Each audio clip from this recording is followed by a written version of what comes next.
নবী করিম সাল্লাল্লাহু আলাইহি ওয়াসাল্লাম ইন্তেকালের 5 দিন আগে থেকে জ্বরাক্রান্ত হলেন, রোগাক্রান্ত হলেন, জ্বরে আর মাথার যন্ত্রণায় অস্থির হয়ে যেতে লাগলেন। বেহুশ হন, আবার হুশ হন।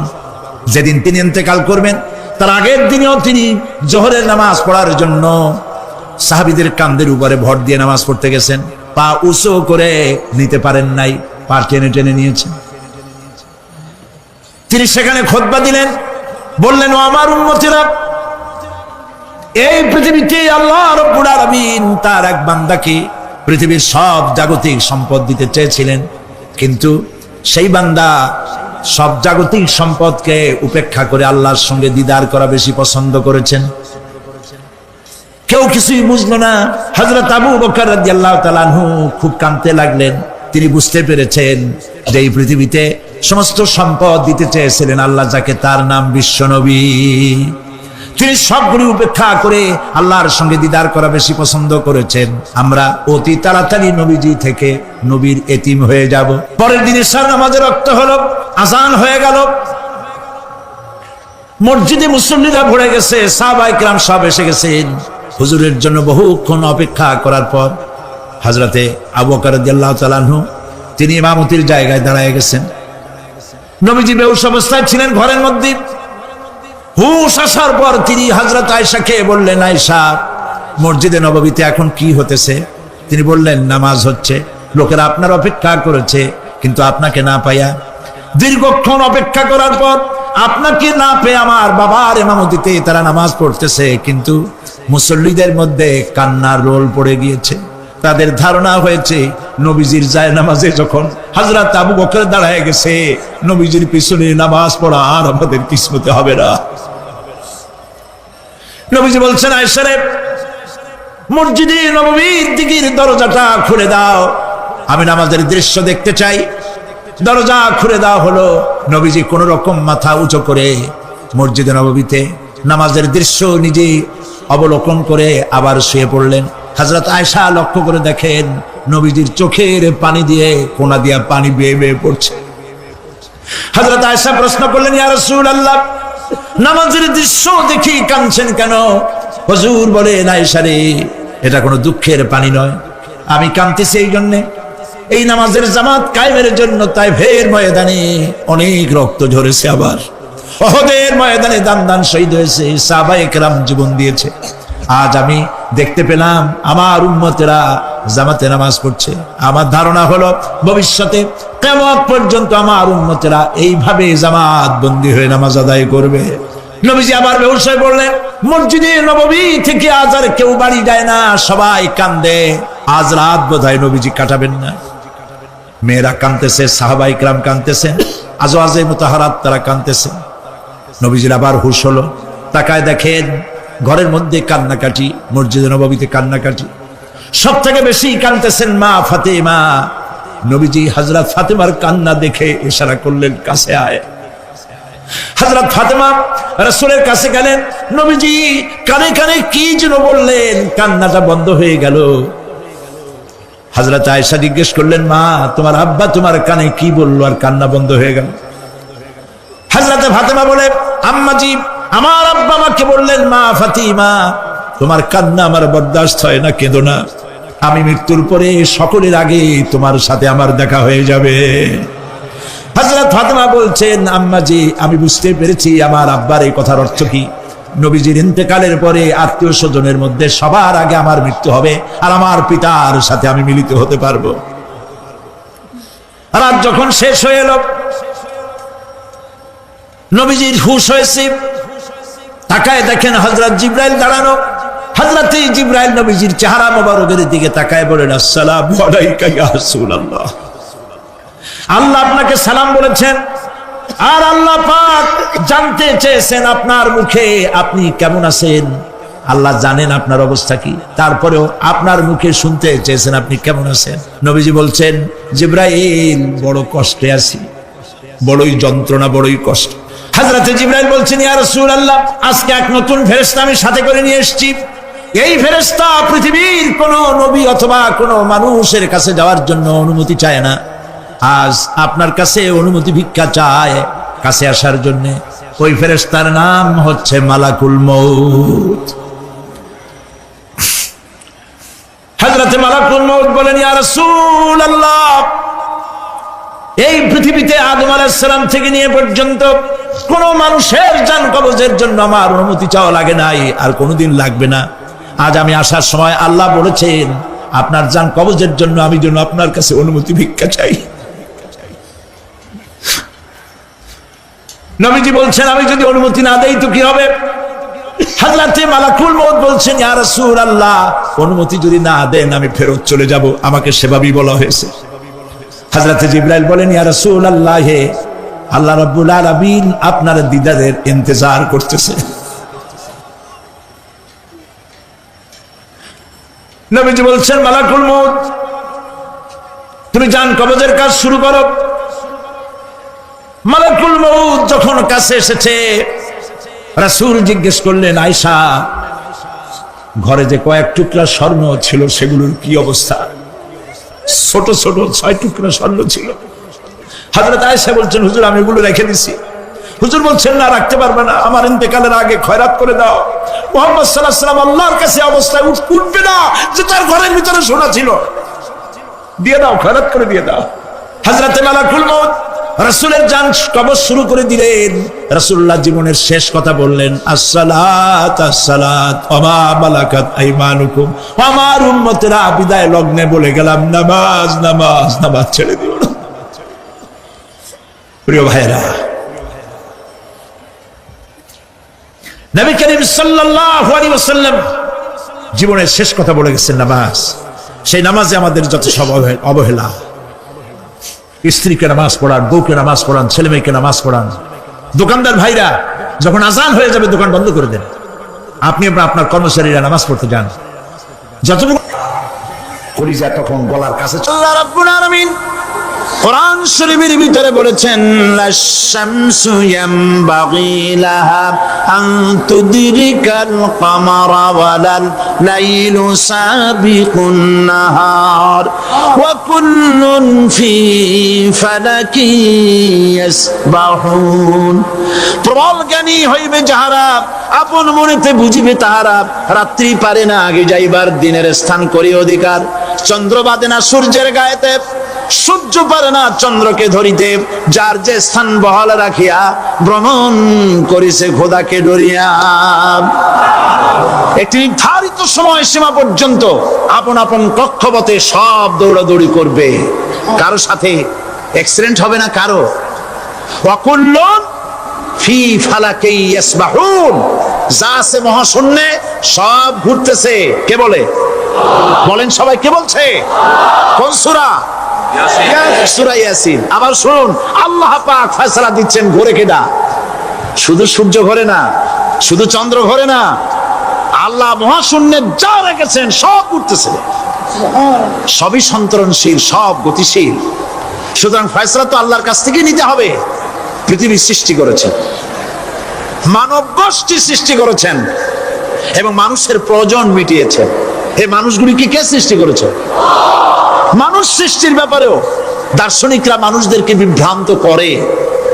যা কলেজে বিশ্ববিদ্যালয় পড়ানো হয়, এই কোরআন শরীফ বিশ্ববিদ্যালয়ে পড়ানো হয়? হ্যাঁ হয়। কয়েকটা আয়াত, কয়েকটা সূরা পরীক্ষায় পাস করার জন্য একটু একটু অপশনাল রেখে দেওয়া হয়েছে। বর্তমান যে শিক্ষা কমিশন, শামসুল হক শিক্ষা কমিশন রিপোর্ট মন্ত্রী পরিষদে অনুমোদন করেছে বর্তমান সরকার। এই শিক্ষানীতিতে বলা হয়েছে ক্লাস 1 থেকে নিয়ে ক্লাস 5 পর্যন্ত ধর্মীয় শিক্ষা দিতে দেওয়া হবে না। তাহলে ক্লাস 5 পর্যন্ত যদি ধর্মীয় শিক্ষা না থাকে, তাহলে ক্লাস 6-7-এ ওঠার পর আরবি যাওয়ারা, বাজাবর বা আনাকুম জানাকুম ছেলেরা পড়বে? মেয়েরা পড়বে? আসল উদ্দেশ্য হলো ইসলাম থেকে জাতিকে দূরে সরাবার জন্য ষড়যন্ত্র। এই সরকারের প্রণীত শিক্ষানীতি আমরা মানি না। আপনারা মানেন?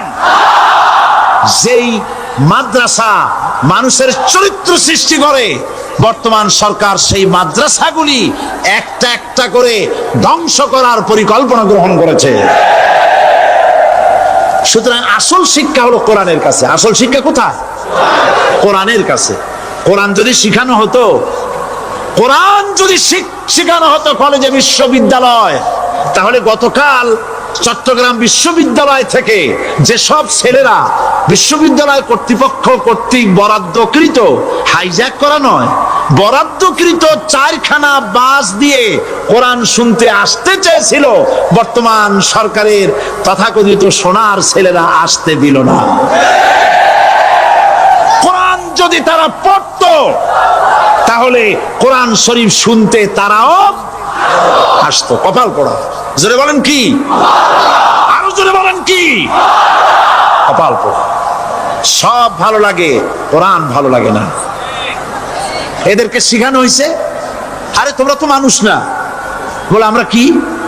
তো তোমাদের ডারউইন বাবাজি বলে নাই, শোনো নাই? কি পড়ো টড়ো তোমরা, বুদ্ধি শুদ্ধি রাখো না। ডারউইন বলেছে, থিওরি অফ ইভলিউশনের মধ্যে বলেছেন মানুষ মানুষ না। বলে কি? মানুষ হলো বান্দর। কপাল পোড়া। কি কপালে লেখা থাকে? কাজে কামে প্রকাশ হয়ে যায়। ডারউইন বলল মানুষ মানুষ না। আলফ্রেড বললেন মানুষ হলো মানুষই ঠিক, তবে মানুষ হলো সেক্স সর্বস্ব জীব। সেক্স সমস্যার সমাধান করলে মানুষের সব সমস্যার সমাধান হয়ে যাবে। কার্ল মার্কস বললেন মানুষ হলো পেট সর্বস্ব জীব, পেট সমস্যার সমাধান করে দিলে সব সমস্যা শেষ। আর ডারউইন বললেন মানুষ মানুষই না, মানুষ কি? বলে বান্দর। ওরাং ওটাং শিম্পাজি আর ব্যাং থেকে মানুষের উৎপত্তি হয়েছে। আমি যখন জীবনের প্রথম শিম্পাজি দেখলাম, ওরাং ওটাং দেখলাম, তখন আমি মনে করেছি যে ডারউইন খামোখা ভুল করে নাই। এইটা দেখেই ও মনে করেছে যে এই হচ্ছে আমার মাতামহের গোষ্ঠী, এ হলো পিতামহের গোষ্ঠী। আপনারা একটু মাথা কাটায় চিন্তা করেন, মানুষ যদি বান্দর থেকে হবে, আজও বানর ফরেস্ট এরিয়া আছে কিনা বাংলাদেশে? চিল্লায় বলেন আছে কিনা? তো মানুষ যদি বান্দর থেকেই হবে, আপনারা কি কোনোদিন দেখেছেন যে একটা বান্দরের কোমর পর্যন্ত মানুষের মতো হয়ে সারছে? আর কিছুদিন গেলেই পুরো মানুষ হয়ে যাবে। গলা পর্যন্ত মানুষের মতো হয়ে গেছে, আর কদিন গেলেই মানুষ হয়ে যাবে। দেখছেন কখনো? আচ্ছা আপনারা বলেন, পাবদা মাছ আপনারা চট্টগ্রামে কি বলেন? পাবদাই বলেন। পাবদা মাছ দেখতে কি মাছের মতো লাগে? বোয়াল মাছের মতো। কোন পাগলে কি বলছে কথা যে বোয়ালের পূর্বপুরুষ পাবদা? পাবদাগুলি পুটি টুটি খাইয়া খাইয়া আস্তে আস্তে বোয়াল হয়ে গেছে, এ কথা কেউ বলে? আচ্ছা শোলের যে ছোট সাইজ, শোল মাছ, গজাল মাছ, এর যে ছোট্ট সাইজ ভর্তা করে খায়, শুটকি বানায় খায়, ওগুলোর কি বলে? টাকি মাছ। এই টাকি মাছ দেখতে শোল মাছের মতো। কেউ পাগলকে আজ পর্যন্ত বলেছে যে শোল মাছের পূর্বপুরুষ টাকি, টাকিগুলা সারমার খাইয়া আস্তে আস্তে শৌলে পরিণত হয়ে গেছে? কেউ বলেছে কখনো? ডারউইন কয় বোতল খাইয়া যে এই মতবাদ লিখছে আল্লাহই ভালো জানে। যে বান্দরের থেকে মানুষ আবিষ্কার হয়েছে, নাউজুবিল্লাহ। এগুলি পড়ানো হয় কলেজে বিশ্ববিদ্যালয়, তাই আমাদের সোনার ছেলেরা বান্দরামি করে। ওদের যদি পড়ানো হইতো তোমরা বান্দরের গোষ্ঠী নও, তোমরা মানুষ। মর্যাদা কার বেশি, বান্দরের না মানুষের? এ পৃথিবীর প্রথম মানুষকে আদম আলাইহিস সালাম। আদম হইছেন কি দিয়ে? মাটি দিয়ে। আল্লাহ রাব্বুল আলামিন যিনি মানুষ সৃষ্টি করেছেন, তিনি কোরআন শরীফের ভিতরে বলে দিয়েছেন। আমি প্রথমেই বলেছি, আপনারা লক্ষ্য করুন, এই কোরআন তাবিজের কিতাব নয়, এই কোরআন তদবিরের কিতাব নয়, ঝাড়ফুঁকের কিতাব নয়। কোরআন হলো পৃথিবীর মানুষের জন্য কোড অফ লাইফ, পূর্ণাঙ্গ জীবন বিধান। সবকিছু আল্লাহ পাক কোরআনের ভিতরে বলে দিয়েছেন, কোন জিনিস বাদ দেন নাই। আপনি আমি কেমনে সৃষ্টি হয়েছি আল্লাহ পাক কোরআনের ভিতরে বলেছেন, ইন্না খালাকনাকুম মিন তুরাবিন সুম্মা মিন নুতফাতিন সুম্মা মিন আলাকাতিন সুম্মা মিন মুদগা। নিষ্প্রাণ মাটি দিয়ে তোমাকে উৎপন্ন করা হয়েছে, নিষ্প্রাণ মাটি উপাদান দিয়ে তোমাকে তৈরি করা হলো। মায়ের পেটের ভিতরে এক ফোঁটা নাপাক পানি জমাট রক্তে পরিণত হয়ে গেল। জমাট রক্ত আস্তে করে গোস্ত পিণ্ড হলো। গোস্ত পিণ্ডকে সুন্দর করে সাজায়া, হাড্ডি গুড্ডি বানায়া, স্ট্রাকচার তৈরি করে তার উপরে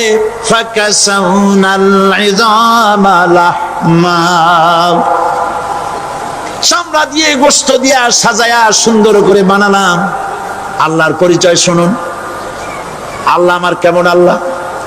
মায়ের পেটের ভিতরে সন্তান বানায়া, এরপরে যখন রূহ দেওয়া হয়েছে, ক্ষুধা লেগেছে, খাবারের প্রয়োজন হয়েছে, আল্লাহ রাব্বুল আলামিন ওই কচি বান্দা মায়ের পেটে বসে কি খাবে সেজন্য তার মা চিন্তা করে নাই, বাবা চিন্তা করে নাই, সরকার চিন্তা করে নাই। আল্লাহ রাব্বুল আলামিন মায়ের মাসিক অসুখকে বন্ধ করে দিয়ে সন্তানের নাভির সাথে আর মায়ের নাভির সাথে তার লাগায়া, পাইপ লাগায়া মায়ের মাসিক অসুখের রক্তগুলি দিয়ে সন্তানকে বড় বানালেন। মুখ দিয়া এই রক্ত পান করালেন না, মুখটাকে পবিত্র রেখে দিলেন যাতে করে পৃথিবীতে আসার পর ওই মুখ দিয়া আল্লাহ রাব্বুল আলামিনের জিকির করতে পারো। সন্তান মায়ের ভিতরে, পেটের ভিতরে বড় হলো। আল্লাহ রাব্বুল আলামিন বলেন, মাস দিন যখন পুরা হয়ে গেল, সুম্মা নুখরিজুকুম তিফলা, বাচ্চার আকারে পৃথিবীতে নিয়ে আসলাম। এখন খাবা কি? পৃথিবীতে যখন বাচ্চা এলো তখন তার পেটের সাথে যে সংযোগ ছিল মায়ের নাভির সাথে আর সন্তানের নাভির সাথে, সেই সংযোগ তার আর কি থাকলো? কি করা হলো? কেটে দেওয়া হলো। লক্ষ্য করুন, খাবারের জন্য একটি মাত্র পাইপ আল্লাহ লাগাইছিলেন, পৃথিবীতে সন্তান আসার সঙ্গে সঙ্গে পাইপটা কেটে দেওয়া হলো। এবার কি খাবে? আল্লাহ রাব্বুল আলামিন মায়ের বুক থেকে সন্তানের জন্য এবার সিঙ্গেল সিগন্যাল, তার জন্য সিঙ্গেল কোন লাইন যেটা ছিল কেটে দিয়া মায়ের বুক থেকে সন্তানের জন্য ডাবল লাইন আল্লাহ চালু করে দিলেন। এমন দুধ বানায় দিলেন যা শুধু খাবার নয়, শুধু ফুড ভ্যালু নয়, এই দুধের ভিতরে ক্যালসিয়াম, এর মধ্যে ভিটামিন, এর মধ্যে আয়রন, এর মধ্যে মেডিসিন। দুনিয়ার এই সন্তান ছিল ফি কারারিম মাকিন, সুরক্ষিত জায়গার ভিতরে ছিল, কোনো পলিউশন সেখানে যেতে পারতো না, রোগের জার্ম সেখানে যেতে পারতো না। দুনিয়ায় এলো দূষিত আবহাওয়ার ভিতরে। এই সন্তানকে এখনই অ্যান্টিবায়োটিক খাওয়ালে পরে অসুবিধা হবে। আল্লাহ রাব্বুল আলামিন মায়ের দুধের ভিতরে ঔষধ দিয়া রোগের প্রতিষেধক বানায়া দিলেন। এ হলো আমার আল্লাহ। এ আমার কে? আল্লাহ। জোরে বলেন আল্লাহ। আল্লাহ আল্লাহ রাব্বুল আলামিন মায়ের দুধ দিয়ে সন্তানকে বড় করলেন আর শোনায় দিলেন, খবরদার এই মায়ের সাথে, এই বাপের সাথে নাফরমানি করবি না। মা বাপের জন্য আমার কাছে দোয়া করবে, রব্বির হামহুমা কামা রাব্বায়ানি সগীরা।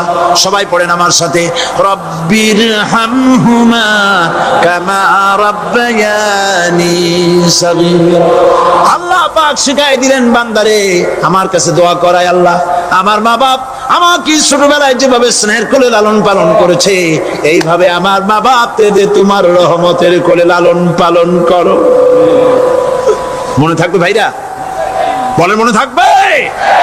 প্রত্যেক নামাজের পরে মা বাবার জন্য দোয়া করবেন, বেঁচে থাকুক আর মরে যাক, দোয়া করবেনই। মনে থাকবে? রব্বির হামহুমা কামা রাব্বায়ানি সগীরা।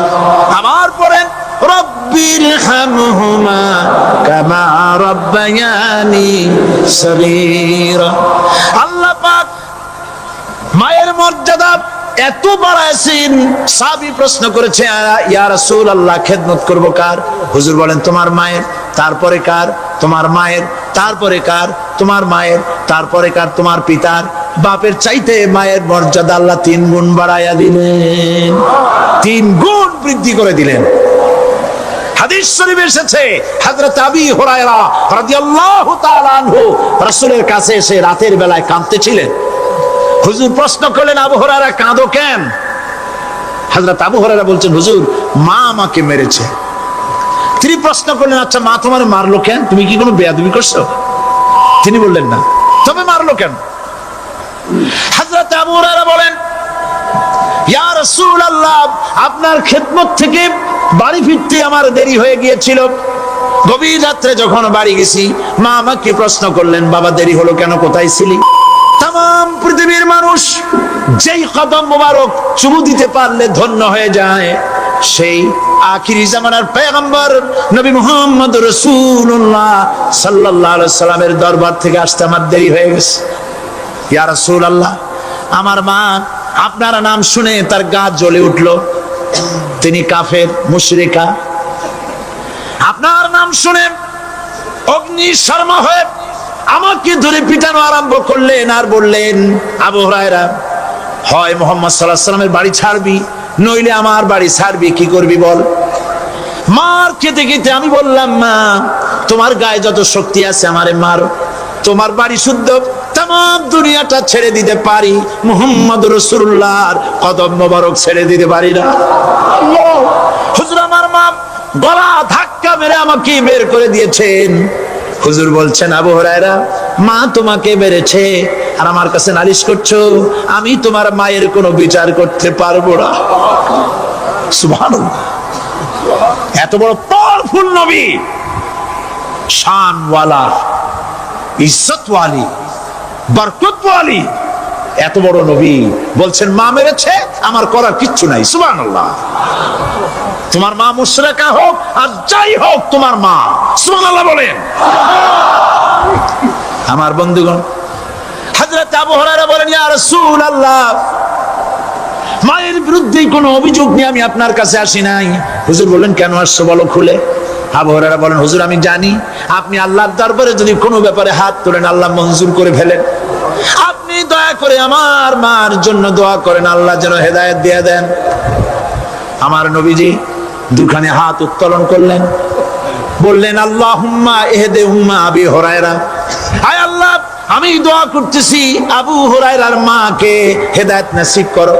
হুজুর হাত তুলে মোনাজাত করছেন, আবু হুরায়রা দৌড় দিলেন বাড়ির দিকে। কয়েকজন সাহাবী হযরত আবু হুরায়রার জামা টেনে ধরেছে, এই ভদ্রলোক দৌড়ায় কেন? এত শান্ত মানুষ, কখনো গরম হয়ে কারো সঙ্গে কথা বলে না। এই মানুষটা দৌড়ায় কেন? কোনো বিপদ হইল নাকি? জামা টেনে ধরে বলে, আবু হুরায়রা দৌড়াও কেন? হযরত আবু হুরায়রা বলেন, জামাত ছেড়ে দাও, কোনো বিপদ আমার হয় নাই, আমি দৌড়াইয়া বাড়ি যাই দেখতে চাই। আমি দৌড়াইয়া আগে বাড়ি যেতে পারলাম না, আমার নবীর দোয়া আগে আমার বাড়ি চলে গেছে, আমি এটা দেখতে চাই। হযরত আবু হুরায়রা দৌড়াতে দৌড়াতে বাড়ি চলে গেছেন। দরজায় নক করলেন, ভেতর থেকে আওয়াজ এলো, কে? তিনি বললেন, আমি আবু হুরায়রা, মা দরজা খুলে দাও, আমি তোমার সন্তান। মা বললেন, বাবা অপেক্ষা করো, দরজা খুলতেছে। হযরত আবু হুরায়রা বলেন, মায়ের গলার আওয়াজের ভেতরে কুফরি কর্কশতা পেলাম না, মায়ের গলার আওয়াজের ভেতরে তাওহীদের নরমিয়াত পেলাম। আমার কাছে মনে হলো আমি আবু হুরায়রা বাড়ি আসার আগে নবীজির দোয়া আল্লাহর আরশে পৌঁছে গেছে। আবু হুরায়রা বলছেন, মা আমার কিছুক্ষণ পরে ঘরের থেকে বেরিয়ে এসেছেন, আমি দেখলাম মায়ের শরীর ভিজা, মাথার চুল দিয়া পানি টপকাচ্ছে। মা আমার বললেন, বাবারে তোমাকে মারার পর আমি নিদারুণ অনুশোচনায় পড়েছিলাম, মনে মনে ভাবলাম, আহারে আমার সন্তানরা আমি কেন মারলাম? সে তো কোনো খারাপ কাজ করে নাই, কোনো খারাপ জায়গায় যায় নাই। এত ভালো মানুষ, যার সম্পর্কে লোকেরা খামোখাই মিথ্যা কথা বলে, এই ভালো মানুষটার কাছে গেছে, সেজন্য আমি মারলাম কেন? বাবা গো, আমি আমার ভুল বুঝতে পেরেছি, জীবনের ভুলও ধরা পড়েছে, আমাকে জলদি করে নিয়ে চলো বিশ্ব নবীর দরবারে। হযরত আবু হুরায়রার মা রাসূলুল্লাহর খেদমতে এসে ঘোষণা করলেন, আশহাদু আল্লা ইলাহা ইল্লাল্লাহু ওয়াহদাহু লা শারীকা লাহু ওয়া আশহাদু আন্না মুহাম্মাদান আবদুহু ওয়া রাসূলুহু। আমার ভাইরা,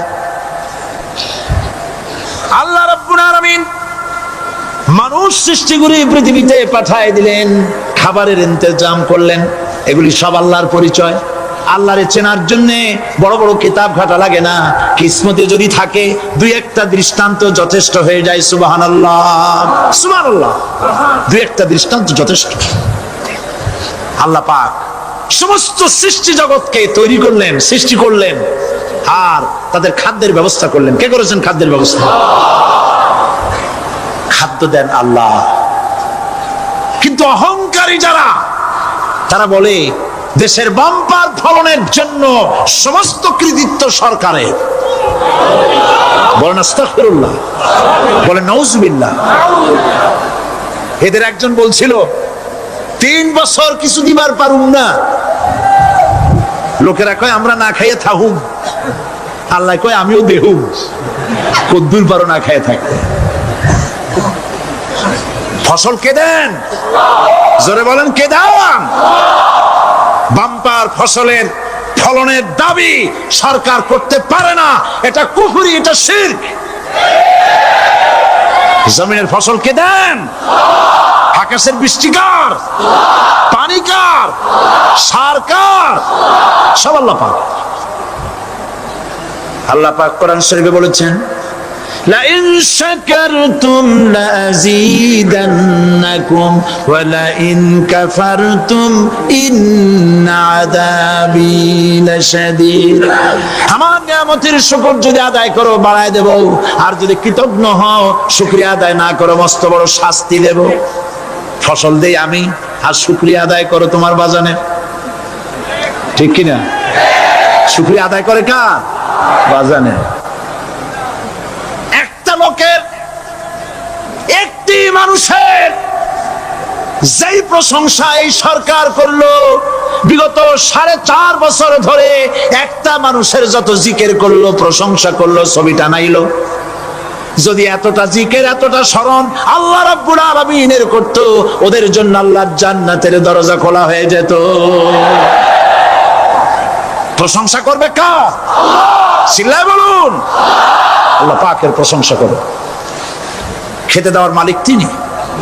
আল্লাহ পাক বলছেন আল্লাহকে, তার পরিচয় আল্লাহ তুলে ধরেছেন, ওয়ামা মিন দাব্বাতিন ফিল আরদি ইল্লা আলাল্লাহি রিজকুহা। এই পৃথিবীর ভিতরে এমন কোন বিচরণশীল জীব নাই যার রিস্কের দায়িত্ব আমি আল্লাহ গ্রহণ করি নাই। সুবহানাল্লাহ বলবেন না? রিস্কের দায়িত্ব কার হাতে? আচ্ছা দেখুন তো, পৃথিবীর সমস্ত সরকারের কাছে বিভিন্ন মন্ত্রণালয় আছে না? খাদ্য মন্ত্রণালয় বলে কোন মন্ত্রণালয় আছে কিনা? আছে। খালি কয় খামু আর খামু। খাদ্য মন্ত্রণালয় আছে, থাকার পরেও মানুষ না খাইয়া মরে। ঠিক কিনা? এবার একটু তাকান তো, জ্ঞানের চক্ষু দিয়া তাকান। ফরেস্ট এরিয়া, বাঘ আছে কিনা? নাই। সিংহ আছে কিনা? গন্ডার আছে কিনা? হাতি আছে কিনা? বিশাল বিশাল প্রাণী আছে কিনা? জঙ্গলে ছোট্ট প্রাণী থেকে, পোকা থেকে শুরু করে গন্ডার পর্যন্ত, টুনটুনি পাখি দিয়ে শুরু করে ঈগল পাখি পর্যন্ত, নদীর ভিতরে ছোট্ট চুনো পুঁটি থেকে শুরু করে তিমি মাছ পর্যন্ত। প্রাণী তত্ত্ববিদরা বলেছেন সমুদ্রের ভিতরে এমন এমন বড় বড় তিমি আছে যে একটা তিমির ওজন 5000 টন পর্যন্ত হয়ে যায়। 5000 টন তিমিটার ওজন। এ যখন বাচ্চা হয় তখন বাচ্চার দৈনিক দুধ লাগে 50 থেকে 60 মণ পর্যন্ত। কে ব্যবস্থা করে? রুহান মান ফেরেশতা। তো ওর মা যেমন বাচ্চা তো সেরকম হবে। ঠিক কিনা? কে দেয় খাবার? এবার দেখেন তো, আপনার দেশের এই জঙ্গলে কত হাতি আছে। হাতিরা মিছিল করে আসছে যে আল্লাহ আমাদের এখন আর খাইতে রেতে দিতে পারে না, বাংলাদেশের গভর্নমেন্ট কিছু দাও। আসছে না খাইয়া ক্ষুধার জ্বালায় হাতি মরেছে, বাঘ মরেছে, সিংহ মরেছে। এর কোনো দৃষ্টান্ত আছে? ক্ষুধার জ্বালায় আকাশের উড়ন্ত পাখিরা ছটফট করে মারা গেছে, দৃষ্টান্ত আছে? নদীর মাছেরা ক্ষুধার জ্বালায় ভেসে উঠেছে, না খাইয়া মরে গেছে, দৃষ্টান্ত আছে? মহান আল্লাহ রাব্বুল আলামিন কোরআন শরীফের ভিতরে বলেছেন, অনেক প্রাণী এমন আছে যারা তাদের খাদ্যকে সঞ্চয় করে না, খাদ্যকে জমা করে না, আহরণ করে না। সকাল বেলায় একটা খাবার খেলো, দুপুরে কি খাবে তার জানা নাই। শকুন পৃথিবীর মাঝি থেকে 3 মাইল উপরে ওড়ে, তার চোখকে আল্লাহ পাক এত তীক্ষ্ণ বানিয়ে দিয়েছেন। এই চট্টগ্রামের কোথায় মরা গরু আছে 3 মাইল উপর দিয়ে দেখতে পায়? সুবহানাল্লাহ বলতে ইচ্ছা করে না। এই প্রাণীগুলি খাবারগুলি কোনো গভর্নমেন্ট জোগাড় করে রাখে নাই। আল্লাহ পাক বলেন সবার খাবার আমি দেই। সকাল বেলায় সমস্ত প্রাণীগুলি, মহাশূন্যে পাখি, পানির ভিতরে মৎস্যরাজি, জঙ্গলের ভিতরে হিংস্র প্রাণী, পোকামাকড় থেকে শুরু করে সবগুলো খালি পেটে সব বেরিয়ে যায়, কারো কোনো খাবারের মজুদ নাই। সন্ধ্যা হতে না হতে সমস্ত প্রাণীগুলির পেট ভরাইয়া আমি আবার যার যার ঘরে বেরায় দেই। ওয়ামা মিন দাব্বাতিন ফিল আরদি ইল্লা আলাল্লাহি রিজকুহা। সমস্ত প্রাণীর রিজকের দায়িত্ব আমি আল্লাহর হাতে। কে দেয় রিজক? জোরে বলুন, কে দেন? আল্লাহ পাক। কি খাবেন সব আল্লাহ জোগাড় করে দিয়েছেন। তরি তরকারি জোগাড় করেছেন, মাছ জোগাড় করেছেন, চাউল দিয়েছেন, খাবার দিয়েছেন, গোশত দিয়েছেন, সব দিয়ে দিয়েছেন। আল্লাহ রাব্বুল আলামিন সমস্ত জিনিস দিয়ে মানুষকে আল্লাহ পাক তার জন্য আল্লাহ সব করেছেন। খালাকালাকুম মা ফিল আরদি জামিআ। হে পৃথিবীতে যা তৈরি করেছে সব তোমার জন্য। এ হচ্ছে আমার আল্লাহ, এ হচ্ছে আমার কে? আল্লাহ। সে আল্লাহ পাক বলছেন, আল্লাহর পরিচয় তিনি স্রষ্টা, তিনি রিজেক দাতা। এবার আইনদাতা কে? আইনদাতা কে? আরো জোরে বলুন। আইনদাতা আল্লাহ হচ্ছে আল্লাহর পরিচয়। ইনিল হুকমু ইল্লা লিল্লাহ আলা লাহুল খালকু ওয়াল আমর। সৃষ্টি যার, আইন চলবে তার। আমার দেশে আল্লাহর আইন চলছে? আমাদের দেশের কল কারখানা, ক্ষেত খামার, অফিস আদালত আল্লাহর আইন অনুযায়ী চলে? চলে না। বরং আল্লাহর আইনকে মুছে ফেলার জন্য, নিজেদের আইন সৃষ্টি করার জন্য প্রচেষ্টা চালানো হচ্ছে। আল্লাহর আইন মানুষের জন্য সব থেকে বেশি উপযোগী, কারণ সৃষ্টি করেছেন কে? বলেন, কে করেছেন? আল্লাহ। প্রত্যেকটি মেশিন আপনি যা কিনবেন, রেডিও হোক, টিভি হোক, যে কোনো যন্ত্র হোক, গাড়ি হোক, তার সাথে একটা লিটারেচার, একটা বই তার সঙ্গে দিয়ে দেওয়া হয়। ওই বইয়ের মধ্যে লেখা থাকে এটা কিভাবে চালানো হবে, অপারেট করা হবে, তার সিস্টেম লেখা থাকে। আপনার ইচ্ছা মতো চালাইলে হবে না। এই মানব গোষ্ঠীকে সৃষ্টি করেছেন। এখন আপনি যদি আপনার আইন মতো চালান, তা কি চলবে? চলবে না। আপনি আপনার আইন মতো চালাচ্ছেন, ভালোভাবে চলতেছে? চলতেছে না। স্বরাষ্ট্রমন্ত্রী বলতেছেন সন্ত্রাসীদেরকে মাটির তলা থেকে খুঁজে বের করা হবে, কিন্তু নাকের উপর দিয়ে ব্রিফকেস চুরি হয়ে যায়, উনি তা ধরতে পারেন না। এই হলো আইন। অনাবরত খুন হচ্ছে, অনাবরত সন্ত্রাসী তৎপরতা চলছে। আর ওনারা বলছেন আগের থেকে এগুলি চলে আসছে, একজনের খুনের বিচার না হইলে এরকম খুন তো হইতেই থাকবে।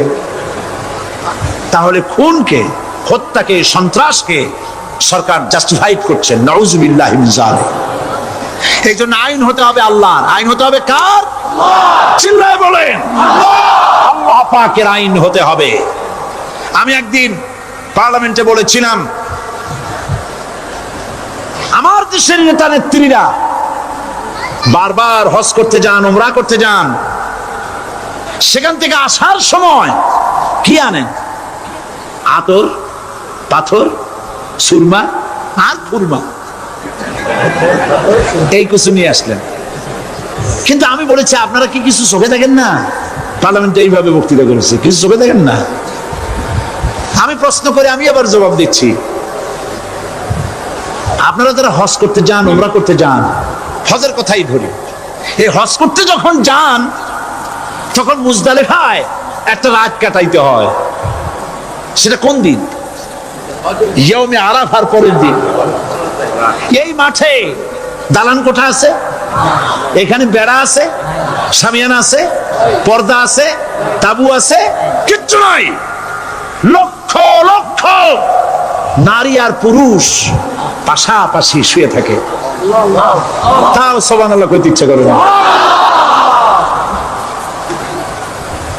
সারা রাত জনে জনে পুলিশ পাহারাদার নাই। কিরকম মেয়ে এলো, চাঁদের সৌন্দর্য হার মানায় দিতে পারে এরকম সুন্দরী, এরকম সুন্দরী নারী, সুদর্শন পুরুষ পাশাপাশি রাস্তার ধারে মরুভূমির ভিতরে সারা রাত কাটাচ্ছে। ইয়ৌমে আরাফার পরের রাতটা একটা রাত পুরা। এভাবে চলতেছে বছরের পর বছর, শতাব্দীর পর শতাব্দী, সহস্রাব্দীর পরে সহস্রাব্দী। আমি প্রশ্ন করি, পৃথিবীর ইতিহাসে কেউ কি এমন কথা বলতে পেরেছে, লিখতে পেরেছে যে মুজদালিফার রাতে সেখান থেকে 10টা নারী হাইজ্যাক হয়েছে, 5টা নারী লাঞ্ছিত হয়েছে, বলতে পারবে? গভীর রাত্রে পুরুষ সঙ্গী ছাড়া সুন্দরী রমণী, যুবতী রমণী একাকিনী নিজের ঘর ছেড়ে আল্লাহর ঘরে তাওয়াফ করতে আসে।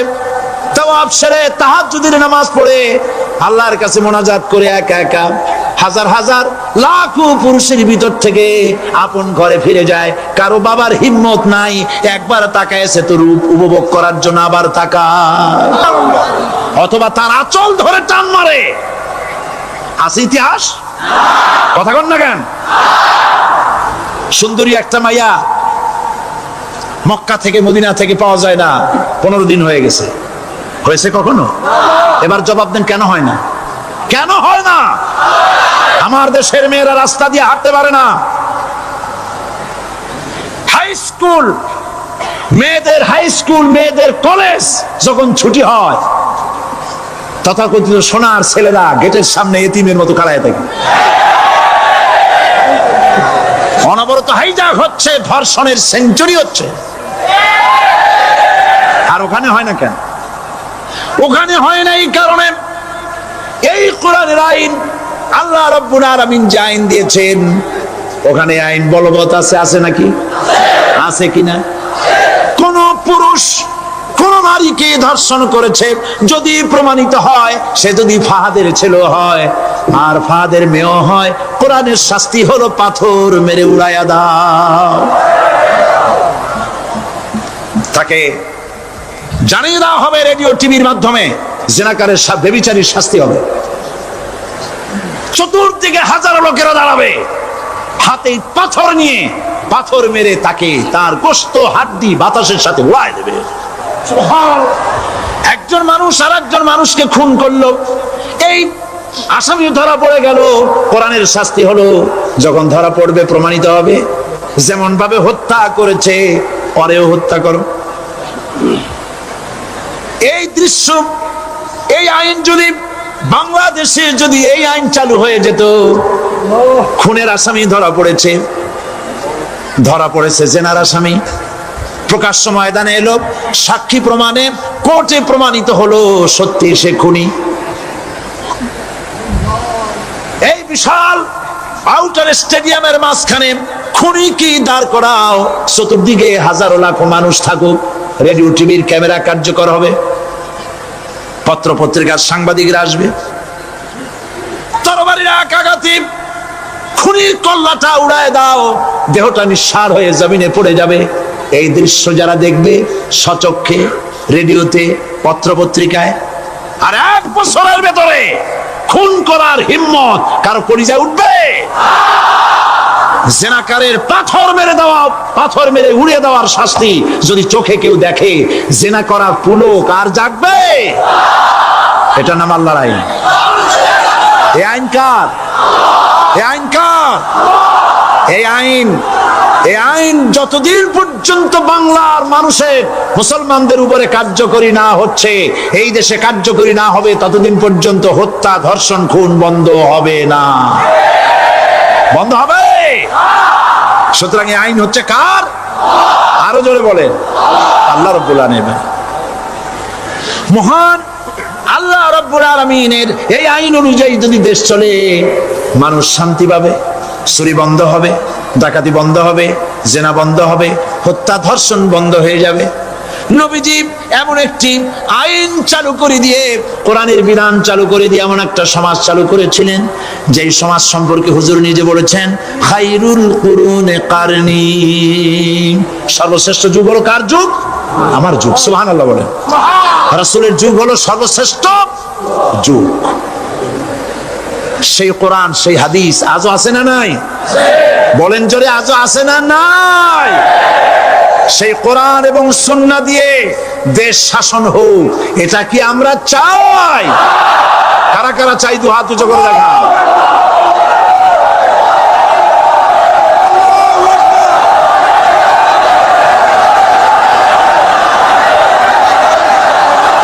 আরে ভাই, আপনারা দাঁড়ায় গেলেন কেন?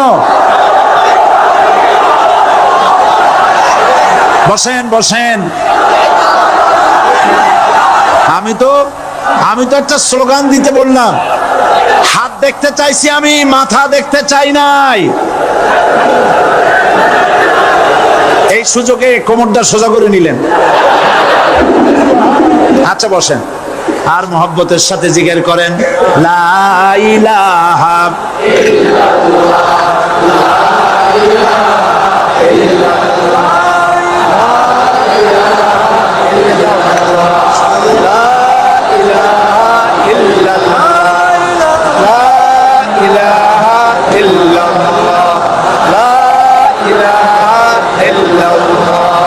জোরে সরে সবাই জিকির করেন, লা ইলাহা ইল্লাল্লাহ, লা ইলাহা ইল্লাল্লাহ, লা ইলাহা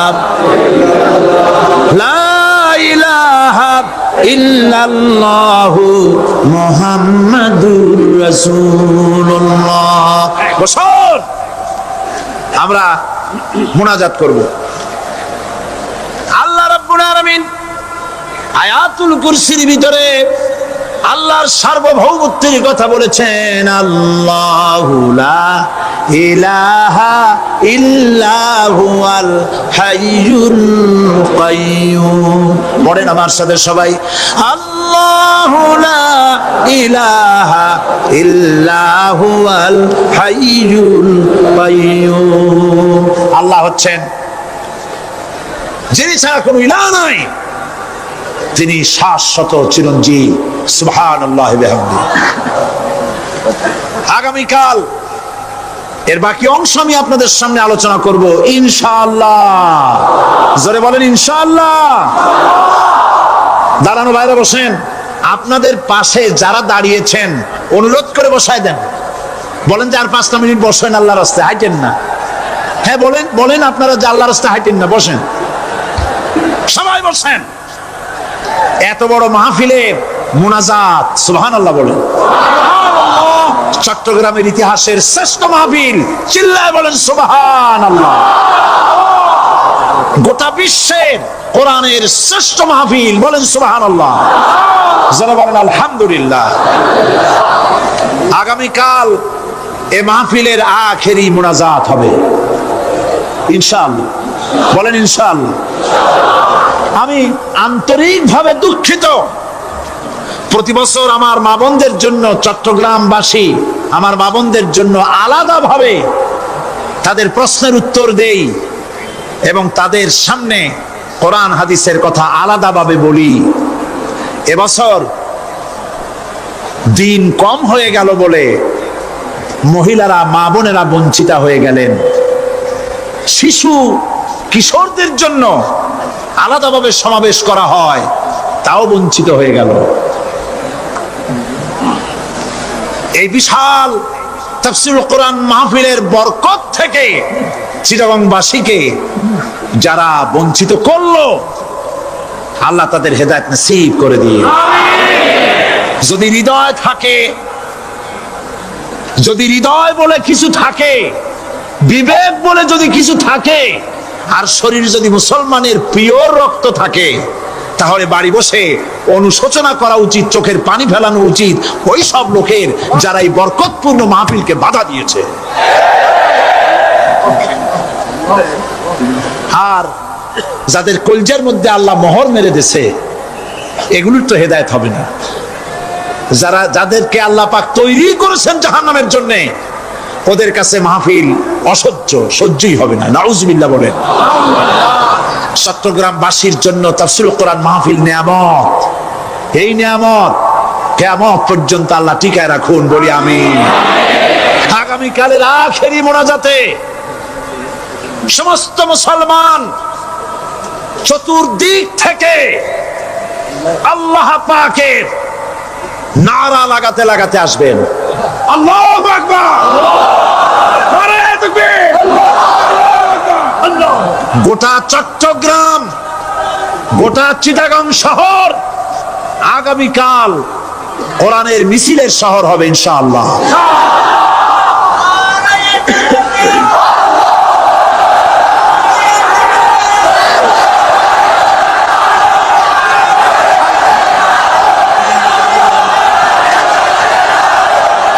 সকল ধন এবং সম্পদের মূল মালিক হচ্ছেন আল্লাহ পাক। সমস্ত ধন সম্পদের মালিক কে? আল্লাহ সুবহানাহু ওয়া তাআলা। কোরআনে কারীম বলছে, লিল্লাহি মা ফিস সামাওয়াতি ওয়া মা ফিল আরদ।